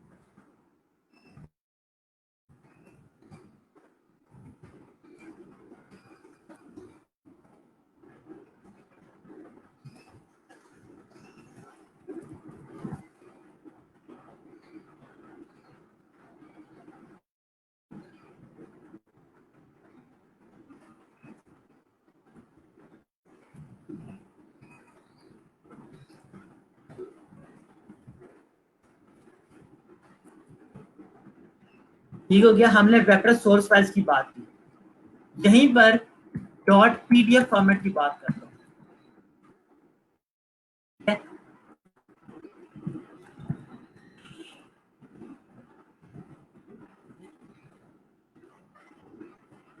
देखें, ये वो वाली फाइल्स हैं जिनको निकालना ना जरा भी मुश्किल काम नहीं है।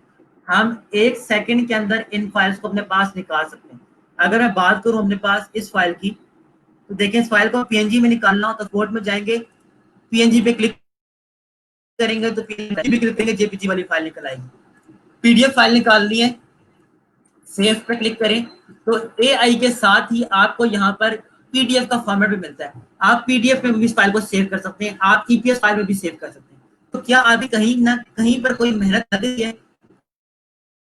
कोई मेहनत नहीं लग रही, लेकिन अपने क्लाइंट को यहाँ पर बताना है। क्लाइंट पसंद करता है कि जब आप कोई ऐसी चीज लिखो जो कि उसको ना पता हो, और आपके लिए तो ये चीज निकालना बड़ी आसान है, लेकिन जब आप उसको दे रहे हो तो आपने क्लाइंट को बताना है कि हाँ भाई मैं ये फाइल, एक तरह से जितलाना है।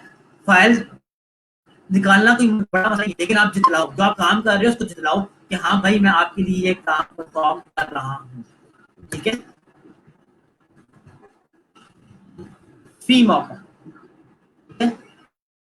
फ्री की जो टर्म है ना, ये लोगों को बहुत अट्रैक्ट करती है, and this is called extras now.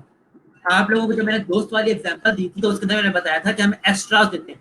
Extras में मैं क्या दे रहा था, उसको लंच करवा रहा था, उसको डिनर करवा रहा था, उसको ट्रीट दे रहा था, और साथ में उसको पिकअप भी दे रहा था। ठीक है, लेकिन अब यहाँ आप उसको वेक्टर सोर्स फाइल्स दे रहे हो, पीडीएफ जेपीजी पीएनजी दे रहे हो, फ्री मॉकअप दे रहे हो, फ्री का नाम यूज कर रहे हो। ये आपके पास क्या है, एक्स्ट्राज हैं, ये आपके पास एड ऑन्स हैं, और एड ऑन्स हमेशा आपकी चीज को अपसेल करवाते हैं। एक पेंसिल है, उस पेंसिल के साथ अगर इरेजर फ्री मिलना शुरू हो जाए तो लोग उस पेंसिल को ज्यादा परचेज करना शुरू करेंगे। हाउएवर उस पेंसिल की प्राइस देखें, लेट सपोज मेरे पास एक पेंसिल है, मार्केट में दो तरह की पेंसिल्स अवेलेबल हैं। एक पेंसिल है ₹5 की, और जो मैं अपने पास पेंसिल जो मैं दे रहा हूँ, ये पेंसिल है मेरे पास 7 रुपीज की, रेजर है 3 रुपीज की, सम कितना बना 8 रुपीज। ठीक हो गया। लेकिन मैं यहाँ पर नाम लिखा फ्री रेजर।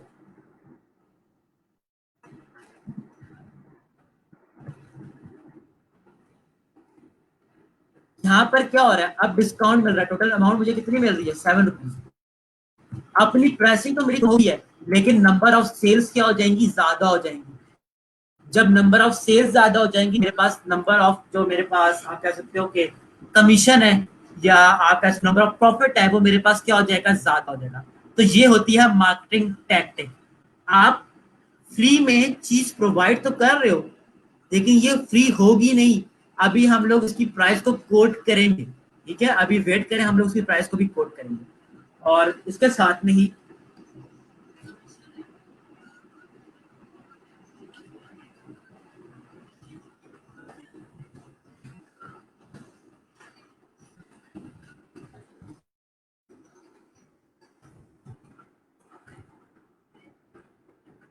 अब देखिए, यहाँ पर मैं दो चीजें फ्री में लिखी। आप जरूरी नहीं कि आप भी 2 से 3 चीजें फ्री में लिखो। ये सिर्फ एग्जांपल दे रहा हूँ कि आप वन साइडेड बिजनेस कार्ड ही बनाकर दे सकते हो। क्या अब यहाँ पर आपने हेड दी थी व्हाट यू विल गेट।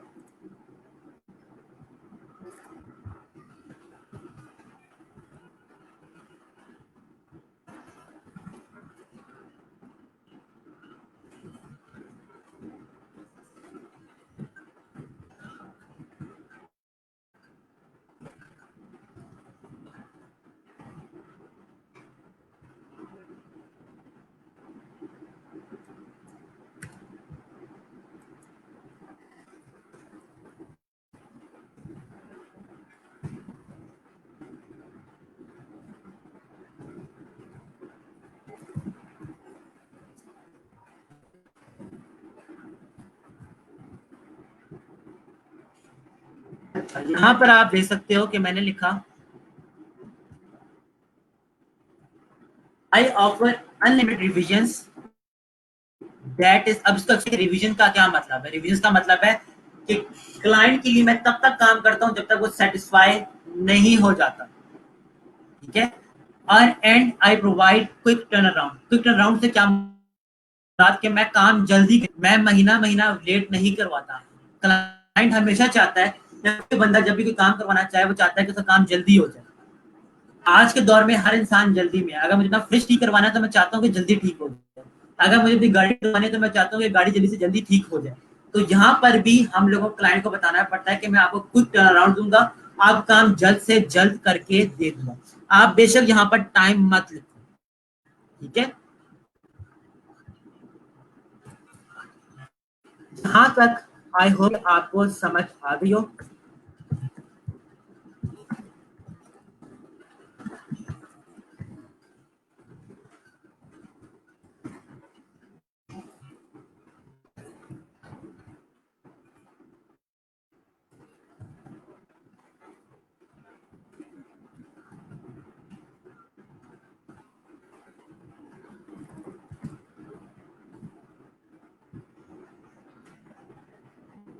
यहाँ पर अब आखिर में एंडिंग रेटिंग, यहाँ पर आपने जो आपको एक्स्ट्रा एड ऑन्स प्रोवाइड कर रहे हो आपने वो लिखे। इसके बाद आप यहाँ पर आप लिखते हो can't wait to there is any query feel free to get to me in inbox. क्या अगर कोई भी क्यूरी है तो आप मुझे इनबॉक्स में आकर आप मेरे से बात कर सकते हो।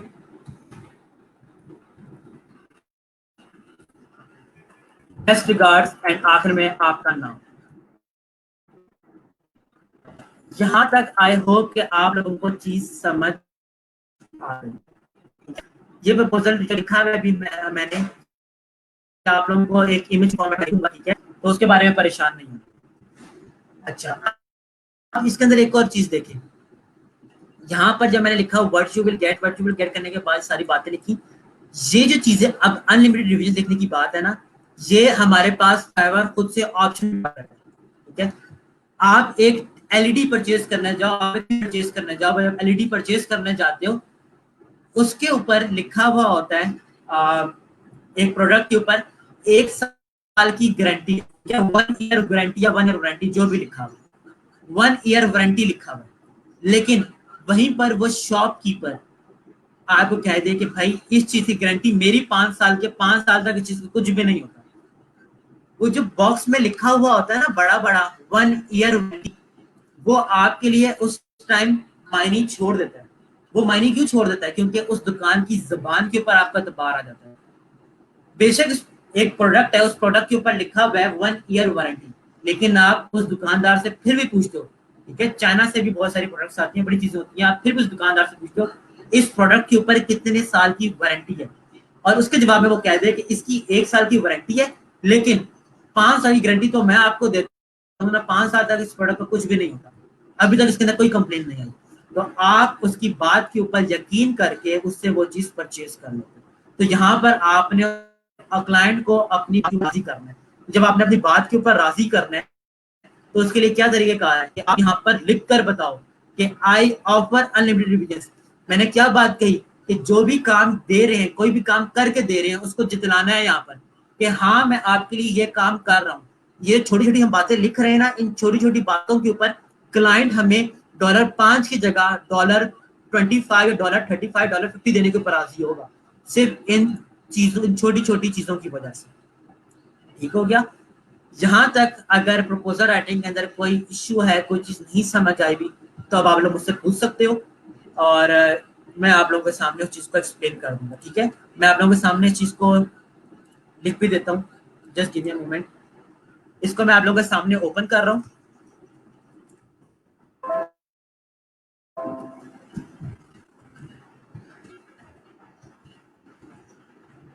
आप सब लोग इस चीज को एक दफा पढ़ लो, और पढ़ने के बाद मुझे बताओ कि कोई चीज आपको ना समझ आई।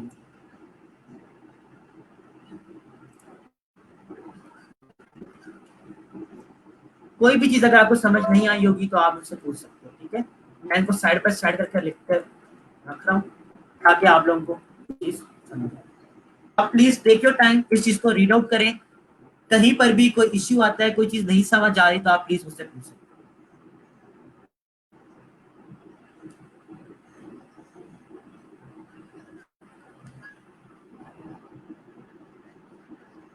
अच्छा, मैंने आपको पहली बात कही थी कि हम लोगों के पास दिन की सिर्फ और सिर्फ 10 ऑप्शन थे। फरहान का यहाँ पे क्वेश्चन है, मैं उसका जवाब दे रहा हूँ।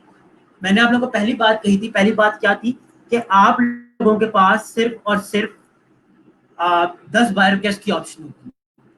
जितने नंबर ऑफ गिग ज्यादा होंगे, उतने ही आपको नंबर ऑफ बाय रिक्वेस्ट ज्यादा नजर आएंगे। तो अगर आपके पास ऐसी कोई बाय रिक्वेस्ट है, आपके पास दिन की 20 बाय रिक्वेस्ट आपको शो हो रही है, लेकिन आप 10 कर सकते हैं, तो आपने 10 बाय रिक्वेस्ट ऐसी चूज करनी है जिसके अंदर चीजें बिल्कुल क्लियरली लिखी हो, जिनका जवाब आपको दोबारा क्लाइंट से ना पूछना हो। क्योंकि आपके पास कितने चांसेस हैं? 10 चांसेस हैं। अगर आपके पास 10 चांसेस है तो यूज इट वाइजली। लेकिन अब रात के 3 बज रहे हैं और कोई नई बाय रिक्वेस्ट नहीं शो हो रही, और अब आप चाहते हो कि आप जो ऑफर्स आपके पास ऑलरेडी मौजूद है, आप उनको अवेल करो। तो उसके लिए क्या प्रोसीजर है? अगर कोई चीज अनक्लियर है आपको, तो यहाँ पर आप बायर से पूछ सकते हो। बायर से कैसे पूछ सकते हो?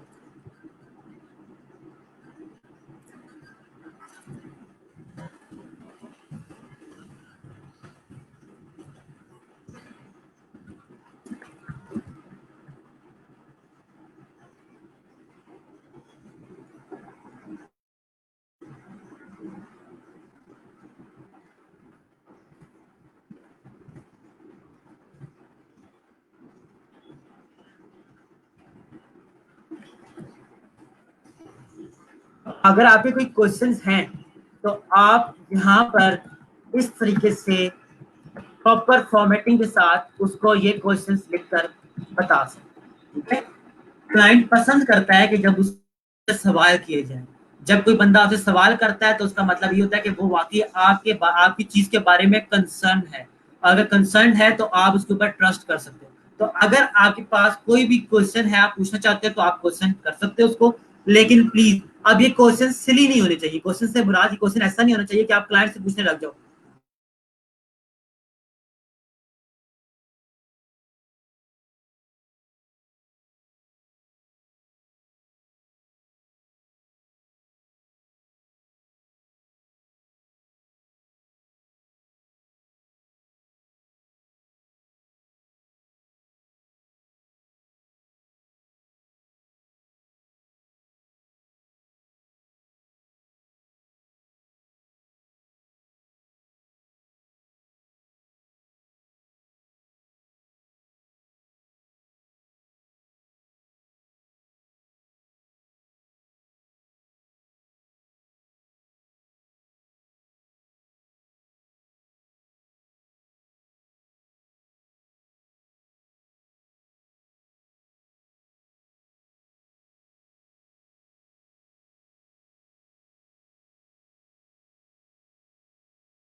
ओके, होपफुली अब आप लोगों को मेरी स्क्रीन नजर आ रही होगी और आप लोगों को वीडियो भी नजर आ रही होगी।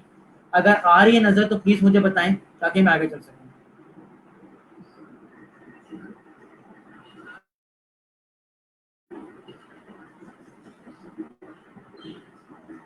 चलिए जी, होपफुली अब आप लोगों को सब चीजें प्रॉपर्ली नजर दोबारा से आ रही हैं।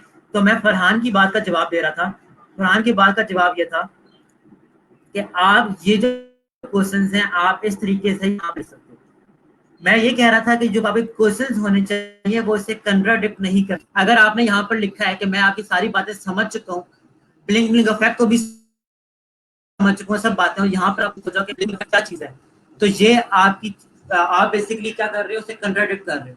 आपने जो बातें यहाँ पर की वो यहाँ पर आप कंट्राडिक्ट करना स्टार्ट कर दोगे। तो कंट्राडिक्शन से बचना है। क्वेश्चंस हैं तो क्वेश्चंस लाजमी पूछें ड्यूरिंग प्रपोजल। जो क्वेश्चंस आप जो बंदा क्वेश्चंस पूछ लेगा ड्यूरिंग प्रपोजल, उसको चांसेस होंगे कि ऑर्डर मिल जाए। लेकिन अगर आप नहीं पूछते और आपकी जगह कोई और बंदा पूछ लेता है किसी से, उस क्लाइंट से, और क्लाइंट को जवाब दे देता है, तो क्लाइंट उसको ऑर्डर ग्रांट कर देगा, आपको नहीं करेगा। ठीक हो गया? अच्छा, यहाँ तक आई होप कि फरहान आपको ये चीज समझ आ गई होगी कि जो क्वेश्चंस है ना, क्वेश्चंस आप इसके बाद लिख सकते हो, और मेक श्योर क्वेश्चंस सिली ना हो, क्वेश्चंस आपकी इन चीजों से कंट्राडिक्ट ना करें।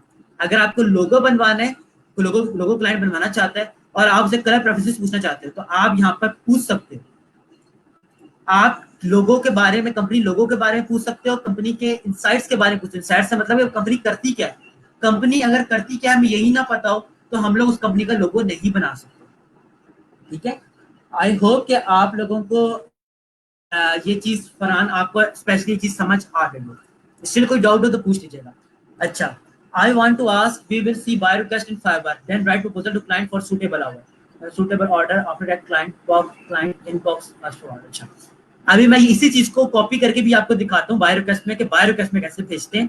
लेकिन याद रखें कि क्लाइंट की मर्जी होती है। जब आप उसको एक ऑफर भेजते हो ना, तो ऑफर भेजने के बाद क्लाइंट या तो आपको इनबॉक्स में रीच आउट करता है, अगर आपसे उसको बात करना पसंद आता है ना, आपका प्रपोजल अच्छा लगता है, तो क्लाइंट अमूमन इनबॉक्स में आके बात करता है।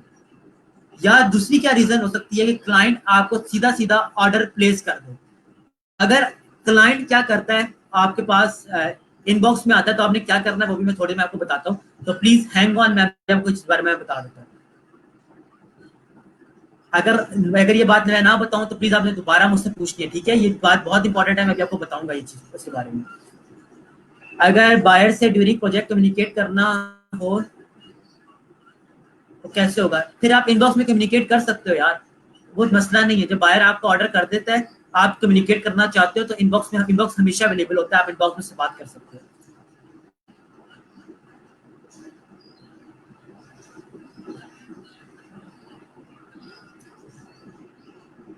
ऑलराइट जी, राहिल। राहिल, आपकी बात का जवाब पहले मैं देना चाहता हूँ। याद रखिएगा कि चले मैं आपको अपना एक्सपीरियंस बताता हूँ। ये जो मैंने प्रपोजल राइटिंग का आपको तरीकेकार बताया है ना, ये जो मैंने थ्योरी बनाई हुई है, ये थ्योरी मैं हर बैच में स्टूडेंट्स को बताता हूँ।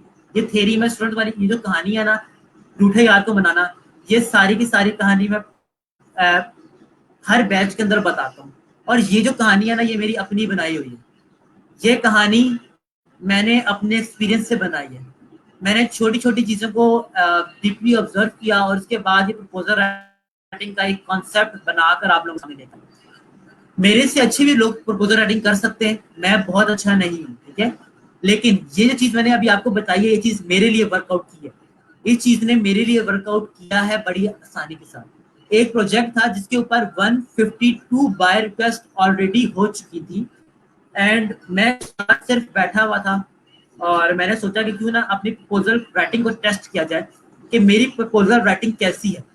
मैंने यही चीजें अभी आपके सामने की ना, यही चीजें मैंने बाय रिक्वेस्ट जब रिक्वेस्ट की, तो मुझे 152 बाय रिक्वेस्ट होने के बावजूद मुझे वो ऑर्डर ग्रांट हुआ था। और वो जो ऑर्डर था उसकी जो प्राइस थी वो $70 क्लाइंट ने लिखी हुई थी, और मैंने उससे $120 डिमांड किए थे। अगर आप अपनी बातों के अंदर इतनी मजबूती ले आओ कि अगला बंदा आपकी बातों पे यकीन करना शुरू हो जाए, तो आप $70 वाली चीज भी $120 के अंदर बेच सकते हो बड़े आराम से। हाउएवर हर किसी का काम करने का तरीकेकार अलग है। अगर मैं अभी आपको आप ये आप लोगों से पूछूं कि आप एक लोगो कितने डॉलर में बनाओगे, आप में से काफी ऐसे लोग होंगे जो कहेंगे $5 में, कोई कहेगा कि सर मैं तो सीख रहा हूँ तो मैं फ्री में चीज बना देता हूँ, और कोई कहेगा मैं $20 दूंगा। तो ये टोटली चीजें आपके ऊपर डिपेंड होती है। हाउएवर हम लोग कभी भी फ्री काम नहीं करते। प्रोबेबिलिटी क्या है? प्रोबेबिलिटी कोई भी नहीं है। प्रोबेबिलिटी ये है कि अगर आपने क्लाइंट के इंटरेस्ट को हिट कर, तो क्लाइंट के पास अगर बजट हुआ तो क्लाइंट $5 को छोड़कर आपसे वही चीज $50 के अंदर भी परचेज करेगा। और ये हमेशा वाजब रखेगा कि हम अगर बहुत ज्यादा सस्ती चीज रेफर करें, आप एक हेडफोन्स लेने गए हो और हेडफोन्स आपको एक बंदा $100 के दे रहा है और एक बंदा आपको $300 के दे रहा है और एक बंदा आपको $200 के दे रहा है, आप 100 वाले को अज्यूम करोगे 100 की क्वालिटी बहुत खराब है। 300 वाला शायद आप अज्यूम करोगे यार ये तो बहुत ज्यादा महंगा है, लेकिन आप में से काफी ऐसे लोग होंगे जो कि 200 वाले को परचेज कर लेंगे, क्योंकि आपको उसकी क्वालिटी के ऊपर भी थोड़ा यकीन होगा और आपका पैसे भी ज्यादा नहीं लग रहे हैं। प्रोबेबिलिटी कोई भी नहीं है। हाँ, अगर आप बाय रिक्वेस्ट कर रहे होते हो, क्लाइंट के इंटरेस्ट को हिट कर जाओगे तो आपको ऑर्डर मिलने के चांसेस ज्यादा हो जाते हैं। मेरे कुछ ऐसे स्टूडेंट्स भी मौजूद हैं जिन्होंने 5-7 दफा से बाय रिक्वेस्ट सेंड की और उन्होंने एक प्रोजेक्ट विन कर लिया। और कुछ कुछ स्टूडेंट्स ऐसे भी मौजूद हैं जिन्होंने अपना पहला प्रोजेक्ट 100 या 150 बाय रिक्वेस्ट करने के बाद अचीव किया। ये कुछ चीजें होती है जो कि हम लोग लक में छोड़ देते हैं, लेकिन अपनी तरफ से आपने हार्डवर्क पूरा का पूरा करना है। ठीक है, अच्छा, आई होप राहिल आपको आपकी बात का जवाब मिल गया होगा। एक और चीज के लेवल 2 के सेलर्स हैं, टॉप रेट सेलर्स हैं, तो आपको क्यों क्लाइंट चूज करें? क्लाइंट आपको चूज दो रीजंस पे करता है। एक तो आपकी प्रपोजल राइटिंग कि आपने कितना स्ट्रॉन्ग प्रपोजल लिखा है, एंड सेकंड बजट। जिस क्लाइंट के पास बजट नहीं होता वो क्लाइंट कहता है कि मैं नए बंदों से काम करवा रहा हूँ, क्योंकि नए बंदे अमूमन सस्ता काम करके देते हैं। तो इस सूरत में आपके पास ये दो हथियार हैं कि आप किसी भी प्रोजेक्ट को विन कर सकते हैं। अच्छा स्टूडेंट्स, अब मैं आप लोगों के साथ कुछ अपना एक्सपीरियंस शेयर करता हूँ। एक्सपीरियंस क्या शेयर करता हूँ कि यहाँ पर आप देखते हो एक्टिव बाय रिक्वेस्ट कितनी है, 37 है। सेंट ऑफर्स 1054 है। 1054 को मैं डिवाइड करता हूँ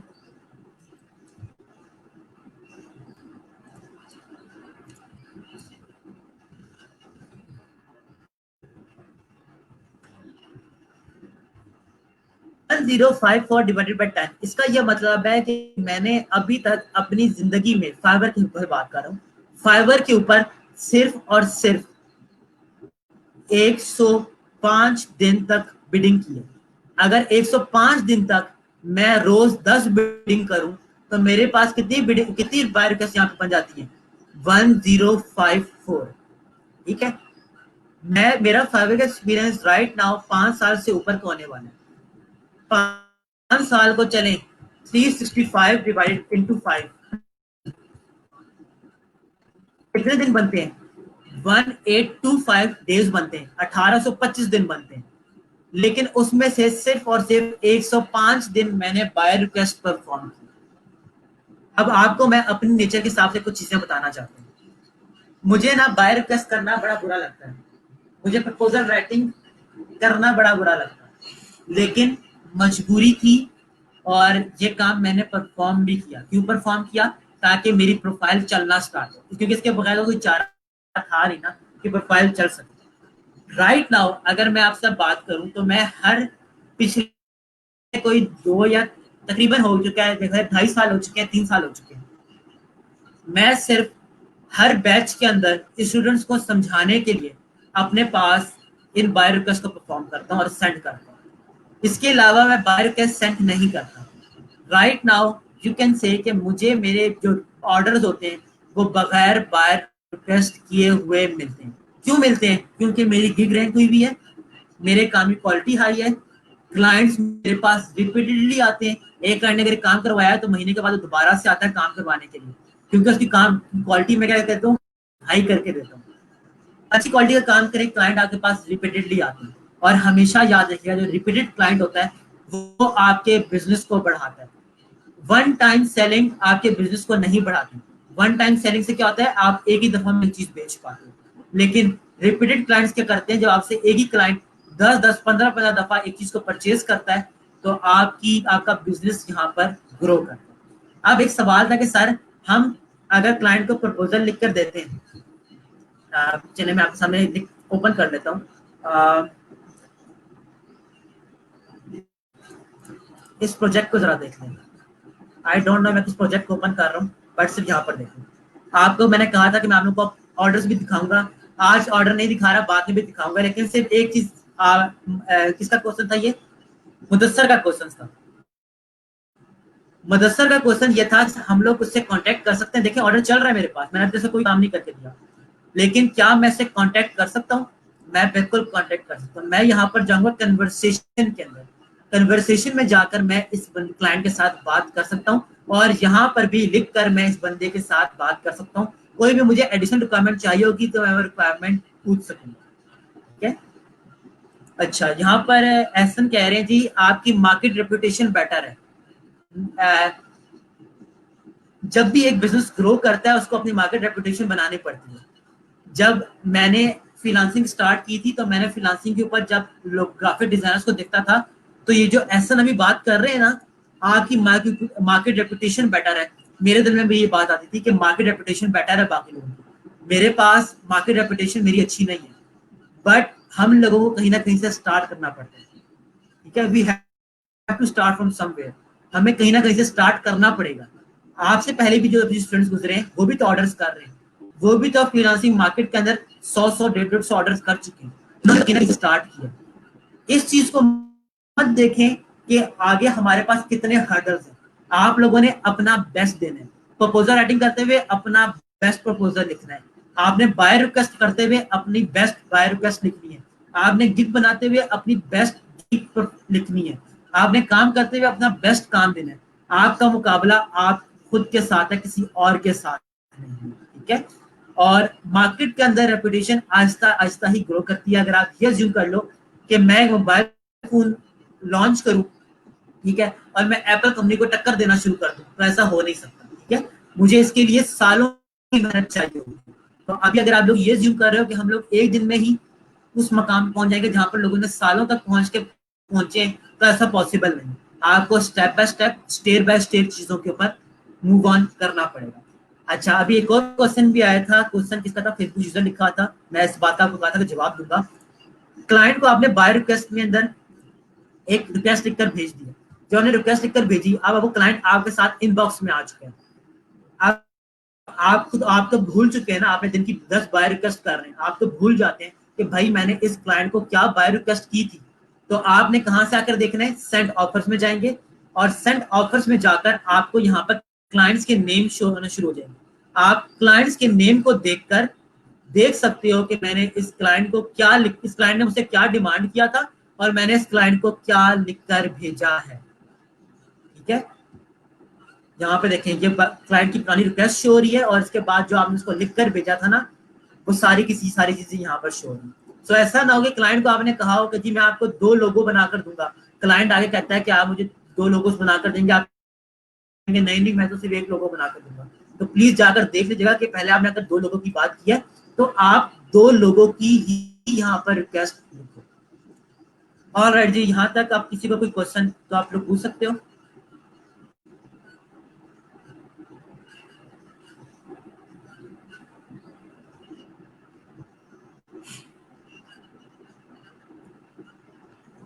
अच्छा ऐसा, आप बिल्कुल मेरी बायो कैसी वजह से कह रहे थे, लेकिन देखें जो मैंने आपको शायद सबसे पहली बात कही थी, आ वार्म वेलकम टू फाइबर क्यों रहा था? क्योंकि क्लाइंट भी नया था। ठीक है, अगर आप क्लाइंट को उसकी मर्जी का काम करके दोगे तो नया पुराना होना मैटर नहीं कर रहा होता। ठीक है।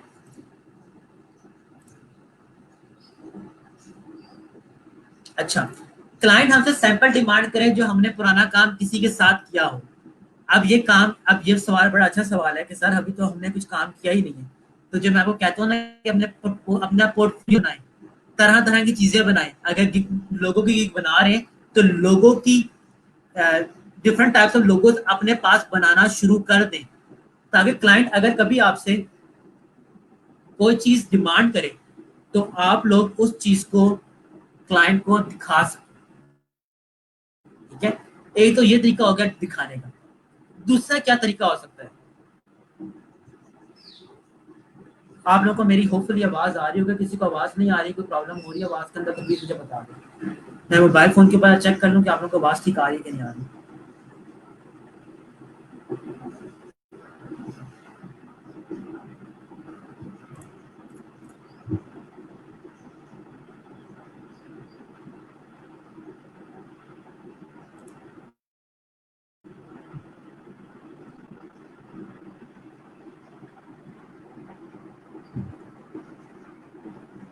ओके जी। अच्छा, तो पहला हल इसका क्या है कि आप अपने पास पोर्टफोलियो बनाना शुरू कर दो। दूसरा हल क्या है कि क्लाइंट कभी कभार ना हमारे पास कस्टम रिक्वेस्ट लेकर आता है। फॉर एग्जाम्पल, क्लाइंट एक लेकर आया मेरे पास मस्कट लोगो, मुझे प्लीज आप मस्कट लोगो बना दो।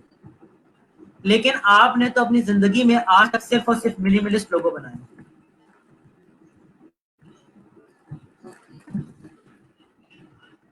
आपने आज तक मिनिमलिस्ट लोगो बनाए हैं। अब क्लाइंट अगर कारी क्या ये मस्कट लोगो था और आपने सिर्फ और सिर्फ मिनिमलिस्ट लोगो बनाए हैं और मिनिमलिस्ट लोगो आप उसको दिखाओगे, क्लाइंट कहेगा कि हाँ यार ये आपने मुझे जितना मर्जी अच्छा काम किया, क्लाइंट कहेगा कि यार ये मुझे पसंद नहीं आया आपका काम। ठीक है, क्योंकि आपने तो अलग टाइप ऑफ लोगोस बनाए हैं ना। अब इसके लिए क्या प्रोसीजर है, प्रोसीजर ये है कि आप क्लाइंट से कहो कि मुझे काइंडली 3 से 4 घंटे दे दो, या 5 घंटे दे दो, या 12 घंटे दे दो, मैं आपके लिए आपकी पसंद का ही लोगो बनाता हूँ as a sample. As a sample मैं आपकी मर्जी का आपको लोगो बनाकर देता हूँ और मैं आपको इनबॉक्स में सेंड करूंगा। अगर इनबॉक्स में आपको वो लोगो पसंद आ जाता है तो आप मुझे ऑर्डर प्लेस कर देना, और इस ऑर्डर की ये प्राइस होगी। प्राइस के ऊपर आपने पहले एग्री कर जाना है। फॉर एग्जाम्पल क्लाइंट के लिए कि मैं आपका लोगो $15 के अंदर बनाकर दूंगा और सैंपल मैं आपको इनबॉक्स में सेंड करूंगा। अगर आपको लोगो पसंद आ गया तो आप मुझे $15 का ऑर्डर प्लेस कर देना, वरना आप मत करना। अब इसे देखिए फायदे क्या हो रहे हैं। फायदा ये हो रहा है कि अगर आप बुरा काम भी करके देते हो तो क्लाइंट आपको रिव्यू खराब देकर नहीं जाएगा, क्लाइंट आपको ऑर्डर ही नहीं प्लेस करेगा। ऑर्डर नहीं प्लेस करेगा तो दोनों के लिए विन विन सिचुएशन है। आपकी चीज प्रैक्टिस भी हो जाएगी और आप क्लाइंट का रिव्यू को भी नहीं बर्दाश्त करना पड़ेगा। ठीक है, आपके लिए विन विन सिचुएशन है। दूसरी सिचुएशन क्या है कि सर हम इनबॉक्स में लोगो बनाकर देते हैं, क्लाइंट लोगो लेकर चला जाता है और हमें पैसे भी नहीं देता। तो मैंने आप लोगों को असाइनमेंट में चीज की प्रैक्टिस करवाई है कि आप लोग हमेशा अपने लोगों के ऊपर अपने नाम का वाटर मार्क लगा दो। नाम का वाटर मार्क लगा दोगे तो फायदा क्या होगा, क्लाइंट उसको यूज नहीं कर पाएगा। यूज करने के लिए आपसे उस चीज को परचेज करना पड़ेगा उसको। हाँ, ये पॉसिबिलिटी हो सकती है कि आप $15 में चीज बनाकर दो, क्लाइंट उसी लोगो को बनाए किसी और डिजाइनर के पास जाकर क्या मुझे $5 के अंदर बनाकर दे दो। तो ये पॉसिबिलिटी ना 2% की पॉसिबिलिटी है, 2% से ज्यादा की पॉसिबिलिटी नहीं है। आपके पास 98% क्लाइंट्स अच्छे ही होते हैं। ठीक है। अच्छा, तो ये सारी की सारी चीजें आई होप कि अब आप लोगों को समझ आ रही हो और ये जिसका सवाल था आपको क्लियर हो गया कि आपने क्लाइंट को कैसे डील करना है। अगर क्लाइंट सैंपल मांगे, काम किया हुआ है उस नौयत का तो आप दिखा दो, अगर नहीं है तो क्लाइंट के साथ टाइम ले लो। क्लाइंट टाइम दे देता है आराम से आपको। ठीक है, आप क्लाइंट के लिए टाइम ये नहीं कि मेरे कजन की शादी है तो मैं हफ्ते बाद आपको काम करके दूंगा। हफ्ते का टाइम नहीं लेना, कुछ घंटों का आप टाइम लेकर उसके लिए वो चीज बना सकते हो। अच्छा, Mesket can be made without vector tracing? If yes, then how? आप सब लोगों को जी टूल्स आते हैं। अब आपके ऊपर है कि आप कितनी मेहनत करके बनाते हो। आप मस्कट लोगो तो ये मैं आपको एग्जांपल दिखा रहा हूँ, ये नहीं कह रहा कि आप ये मस्कट लोगो बना लो। आप मस्कट लोगो कैसे बनाओगे ये आपके ऊपर है। ये आपने अपनी क्रिएटिविटी दिखानी है, आपने चीजों को बनाना है। चीजों को पहले स्केच करें, उसको डिजिटाइज करें, वेक्टर फॉर्मेट के अंदर लेकर आए और इसके बाद उसको बनाएं। अगर आपने अपना ओरिजिनल आर्ट वर्क बनाना है, मस्कट लोगो ऐसे नहीं कि आप इसको उठाएं और उसके बाद वेक्टर ट्रेसिंग स्टार्ट कर दें। ये किसी का बना बनाया लोगो है जिसके पीछे किसी ने मेहनत मेहनत की है। तो आप ये चीज नहीं बना सकते। हाँ, आपको एक आइडिया दे सकता हूँ कि आप यहाँ पर लिखो,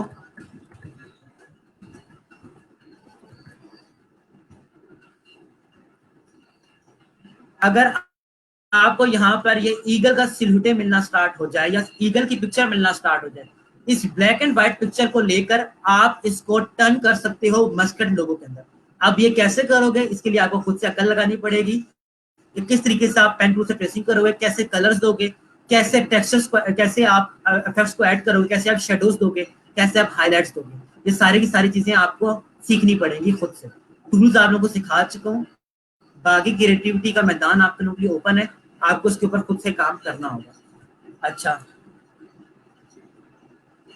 सैंपल का लिंक बायर रिक्वेस्ट में दे सकते हैं? जी बिल्कुल दे सकते हैं। अब उसको देने का तरीकेकार क्या है? देने का तरीकेकार यह है कि आप लोग सिंपली यहाँ पर जाओ, वी ट्रांसफर पे, वी ट्रांसफर बल्कि ना जाओ, आप सिंपल अपने गूगल ड्राइव के ऊपर चले जाओ, अपने काम का लिंक, अपने काम को ना गूगल ड्राइव के ऊपर अपलोड कर दो, और ड्यूरिंग बाय रिक्वेस्ट आप गूगल ड्राइव का जो लिंक होगा वो आप बाय रिक्वेस्ट के अंदर शेयर कर दो। तो ये चीज एक्सेप्टेबल है, ये चीज किसी भी वायलेशन के अंदर नहीं आती।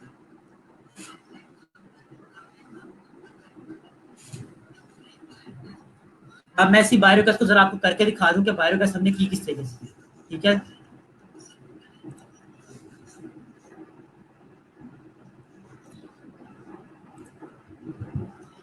ये बाय रिक्वेस्ट थी। आपने सेंड ऑफर के ऊपर क्लिक करना है और यहाँ से आपने जिस गिग के थ्रू चीजों को भेजना है आप उस गिग को सिलेक्ट कर सकते हो। मैं यहाँ पर इस गिग को सिलेक्ट कर रहा हूँ। इसके बाद आपने जो चीजें लिखी, इन चीजों को आप बेशक कॉपी पेस्ट कर लो और इसको अपने पास यहाँ पर जाके पेस्ट कर लो। पेस्ट करने के बाद मेक श्योर कि आप सब चीजों को, जो भी आप चीजें यहाँ पर लिख रहे हो, उनके दरमियान प्रॉपर स्पेसिंग दो, लाइक दिस। ठीक है, प्रॉपर स्पेसिंग दे दी। इसके बाद यहाँ पर आपके पास आता है प्राइसिंग। आपने जो प्राइस रखी $5 का बजट था क्लाइंट का। देखिए क्लाइंट ने $5 लिखा तो उसका ये मतलब नहीं इसको $5 के अंदर ही काम चाहिए। हमेशा कुछ ना कुछ अप डाउन चलता है। अगर आप काम क्वालिटी का करके दे रहे हो तो आप यहाँ पर लिख सकते हो $20। डिलीवरी टाइम आप यहाँ पर लिख सकते हो कि मैं आपको काम कितने दिन में डिलीवर कर दूंगा, 3 डेज में डिलीवर करूंगा। नंबर ऑफ रिविजन, आप कितनी नंबर ऑफ रिविजन दोगे। हमें ये बात बता रहा था कि नंबर ऑफ रिविजन आप यहाँ पर अनलिमिटेड सेलेक्ट कर सकते हो, लेकिन एज अ शॉपकीपर अगर आप चीजों को बोलकर बताओगे तो इम्पैक्ट ज्यादा जाएगा। मैंने आपको बताया वारंटी की बात कर रहा है, शॉपकीपर कहता है प्रोडक्ट की 1 साल की वारंटी है, लेकिन इस चीज की वारंटी मैं आपको 5 साल की देता हूँ। तो ये 5 साल की जो वारंटी वाली चीज है ना वो आपने यहाँ पर खुद से लिखनी है। ठीक है, और यहाँ पर आप नंबर ऑफ रिविजन भी दे सकते हो। और इस ऑप्शन को आप लोगों ने हमेशा अपने पास चेक रखना है। इसका मकसद क्या होता है? इसका मकसद ये होता है कि क्लाइंट ऑर्डर प्लेस करते हुए रिक्वायरमेंट्स की सेक्शन को फिल इन लाजमी करे। आपने इसको हमेशा चेक रखना है और सबमिट ऑर्डर कर देना है।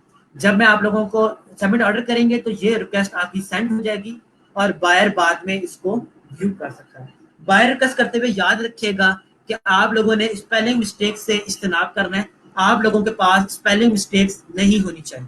स्पेलिंग मिस्टेक्स होती हैं तो मतलब कि काम क्वालिटी का नहीं है। यहाँ पर आप बायर रिक्वेस्ट लिखें, सबमिट ऑफर कर दें तो ये ऑफर सेंड हो जाएगा। अच्छा, जी बिल्कुल, आप बिहांस के ऊपर भी कर सकते हो। आपने अगर बिहांस के ऊपर पोर्टफोलियो बनाया है तो आप बिहांस का लिंक शेयर कर सकते हो। आपने अपना लिंक अगर ड्रिबल के ऊपर बनाया है तो आप ड्रिबल का लिंक भी शेयर कर सकते हो।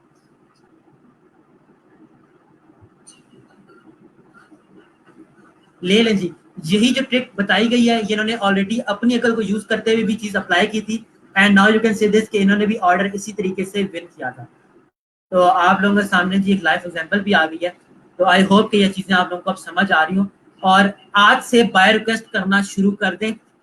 जितनी नंबर ऑफ बाय रिक्वेस्ट ज्यादा होंगी ऑर्डर मिलने के चांसेस उतने ज्यादा होंगे। दिन के 10 चांसेस मिलते हैं, 10 के 10 चांसेस को अवेल करें, 5 या 6 चांसेस को अवेल ना करें। और अगर बाय रिक्वेस्ट कम शो हो रही है तो गिग्स बनाएं। जिन लोगों ने गिग्स नहीं बनाई हुई होंगी, जिन लोगों ने गिग्स बनाई हुई होंगी उन लोगों का बाय रिक्वेस्ट शो हो जाएगी। ठीक है, अब स्टिल किसी का कोई क्वेश्चन है, कोई मेरे साथ स्ट्रीम यार्ड के ऊपर ज्वाइन करना चाहता है तो जी आप लोग स्ट्रीम यार्ड के ऊपर आकर मुझे ज्वाइन कर सकते हो। और कोई भी सवाल है तो आप लोग मुझसे वहां पर भी लाइव पूछ सकते हो। ठीक है, और अगर कोई सवाल नहीं है तब भी मुझे बता दें ताकि मैं लेक्चर को एंड कर सकूँ।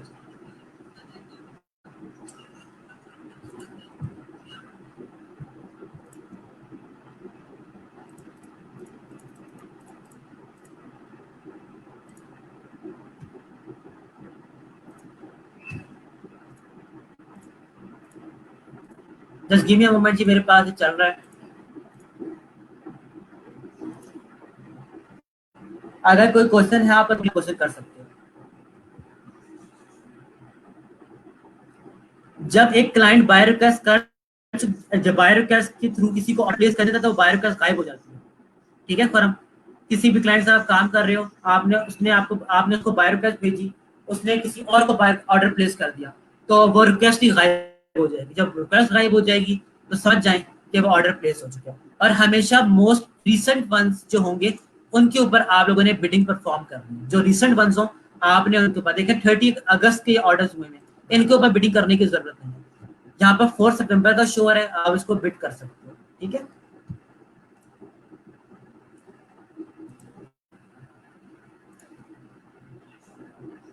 नहीं, प्रपोजल राइटिंग के अंदर कोई मिस्टेक हो जाए, आपने ऑफर सबमिट कर दिया तो वो ऑफर सबमिट हो चुकी है। तो जो काम करना है सोच समझ से करना है, गलती की गुंजाइश नहीं है। क्लाइंट को अपनी ईमेल वगैरह, अपने फोन नंबर वगैरह ये चीजें मत दीजिएगा, वरना आप लोगों की गिग्स बैन हो जाएंगी। ठीक है,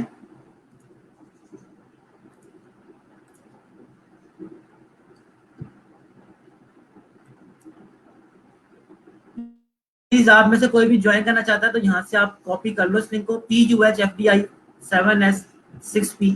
मेरे पास ये पता नहीं नेट की वजह से शायद चीज बहुत ज्यादा स्लो ओपन हो रही है।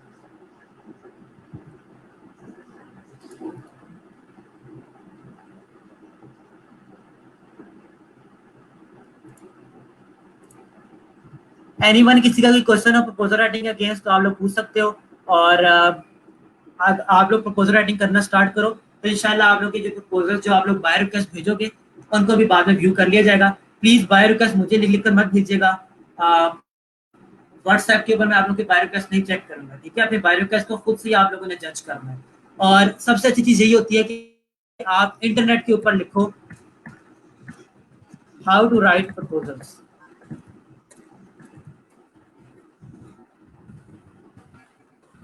तो आप लोगों को बड़े अच्छे अच्छे सॉल्यूशंस मिलना स्टार्ट होंगे। तो जो चीजें मैंने बताई वो हर से आखिर नहीं है, हमेशा हर चीज के अंदर इंप्रूवमेंट का चांस हमेशा रहेगा। आप दुनिया में जिस मर्जी चीज को ले लो, वो जो चीज आप अपनी मर्जी की बना लो, इन द एंड उसके अंदर हमेशा इंप्रूवमेंट का चांस रहेगा। हर साल मोबाइल के नए मॉडल आते हैं, क्यों आते हैं? क्योंकि उनके अंदर इंप्रूवमेंट का चांस होता है, टेक्नोलॉजी नई आती है, इंप्रूव चीजें हो जाती हैं। तो इंप्रूवमेंट दुनिया में हमेशा चलेगी। तो जो चीजें मैंने बताई ये हर के आखिर नहीं है, कुछ चीजों को आप लोगों को खुद से भी सोचना समझना पड़ेगा। स्टार्ट हो गए तो कोई ज्वाइन करना चाहे जी, बहुत लेट हो गई, ओपन हो रहा है मेरे पास, आई डोंट नो क्यों इतना टाइम ले रहा है।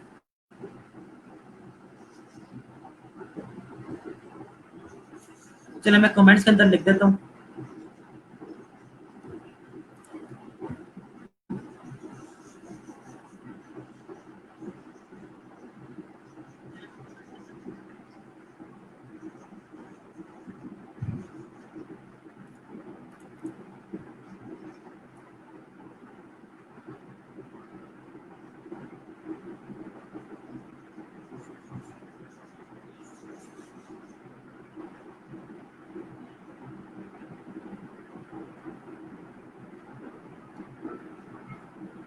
देखिए, क्या आप लोग इस लिंक को क्लिक करके ज्वाइन कर सकते हो मुझे?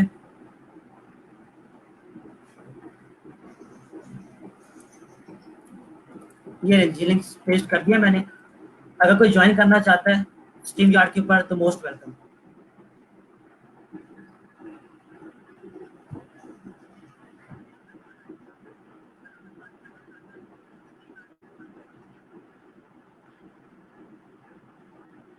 एनीवन कोई ज्वाइन करना चाहे तो मोस्ट वेलकम, वरना मैं लेक्चर एंड कर देता हूँ।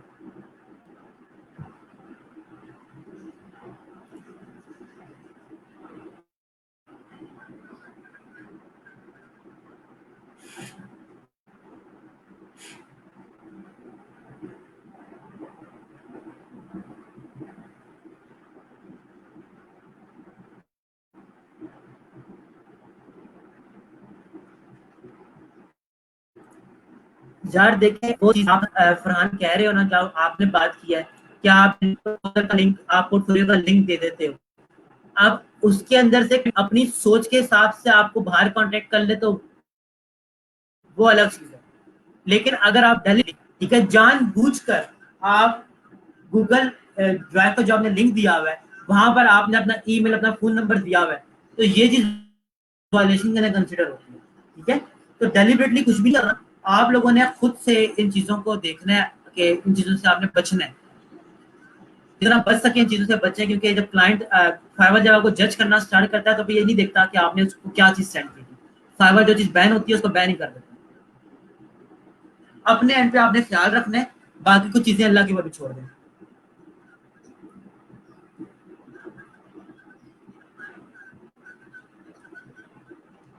क्लाइंट अगर लॉयल होगा तो वो आपसे फाइबर क्यों ही कनेक्ट करेगा। ठीक है, लेकिन प्लीज अपना पोर्टफोलियो बनाना शुरू कर दें और अच्छा पोर्टफोलियो बनाएं। ट्यूटोरियल्स को देखकर चीजें जो बना रहे हैं वो एक अलग चीज है, उनको आप अपने पोर्टफोलियो के अंदर ऐड नहीं कर सकते। आप लोगों ने जो काम करना है वो यूनिकली करना है और अलग से काम करना है। ठीक है, चलें जी, right now I think lecture की टाइम बहुत ज्यादा हो गई है और आप लोगों को सब चीजें समझ आ गई होंगी। मैं लेक्चर को एंड कर रहा हूँ। अपना ख्याल रखिएगा, दुआ में याद रखिएगा। अल्लाह।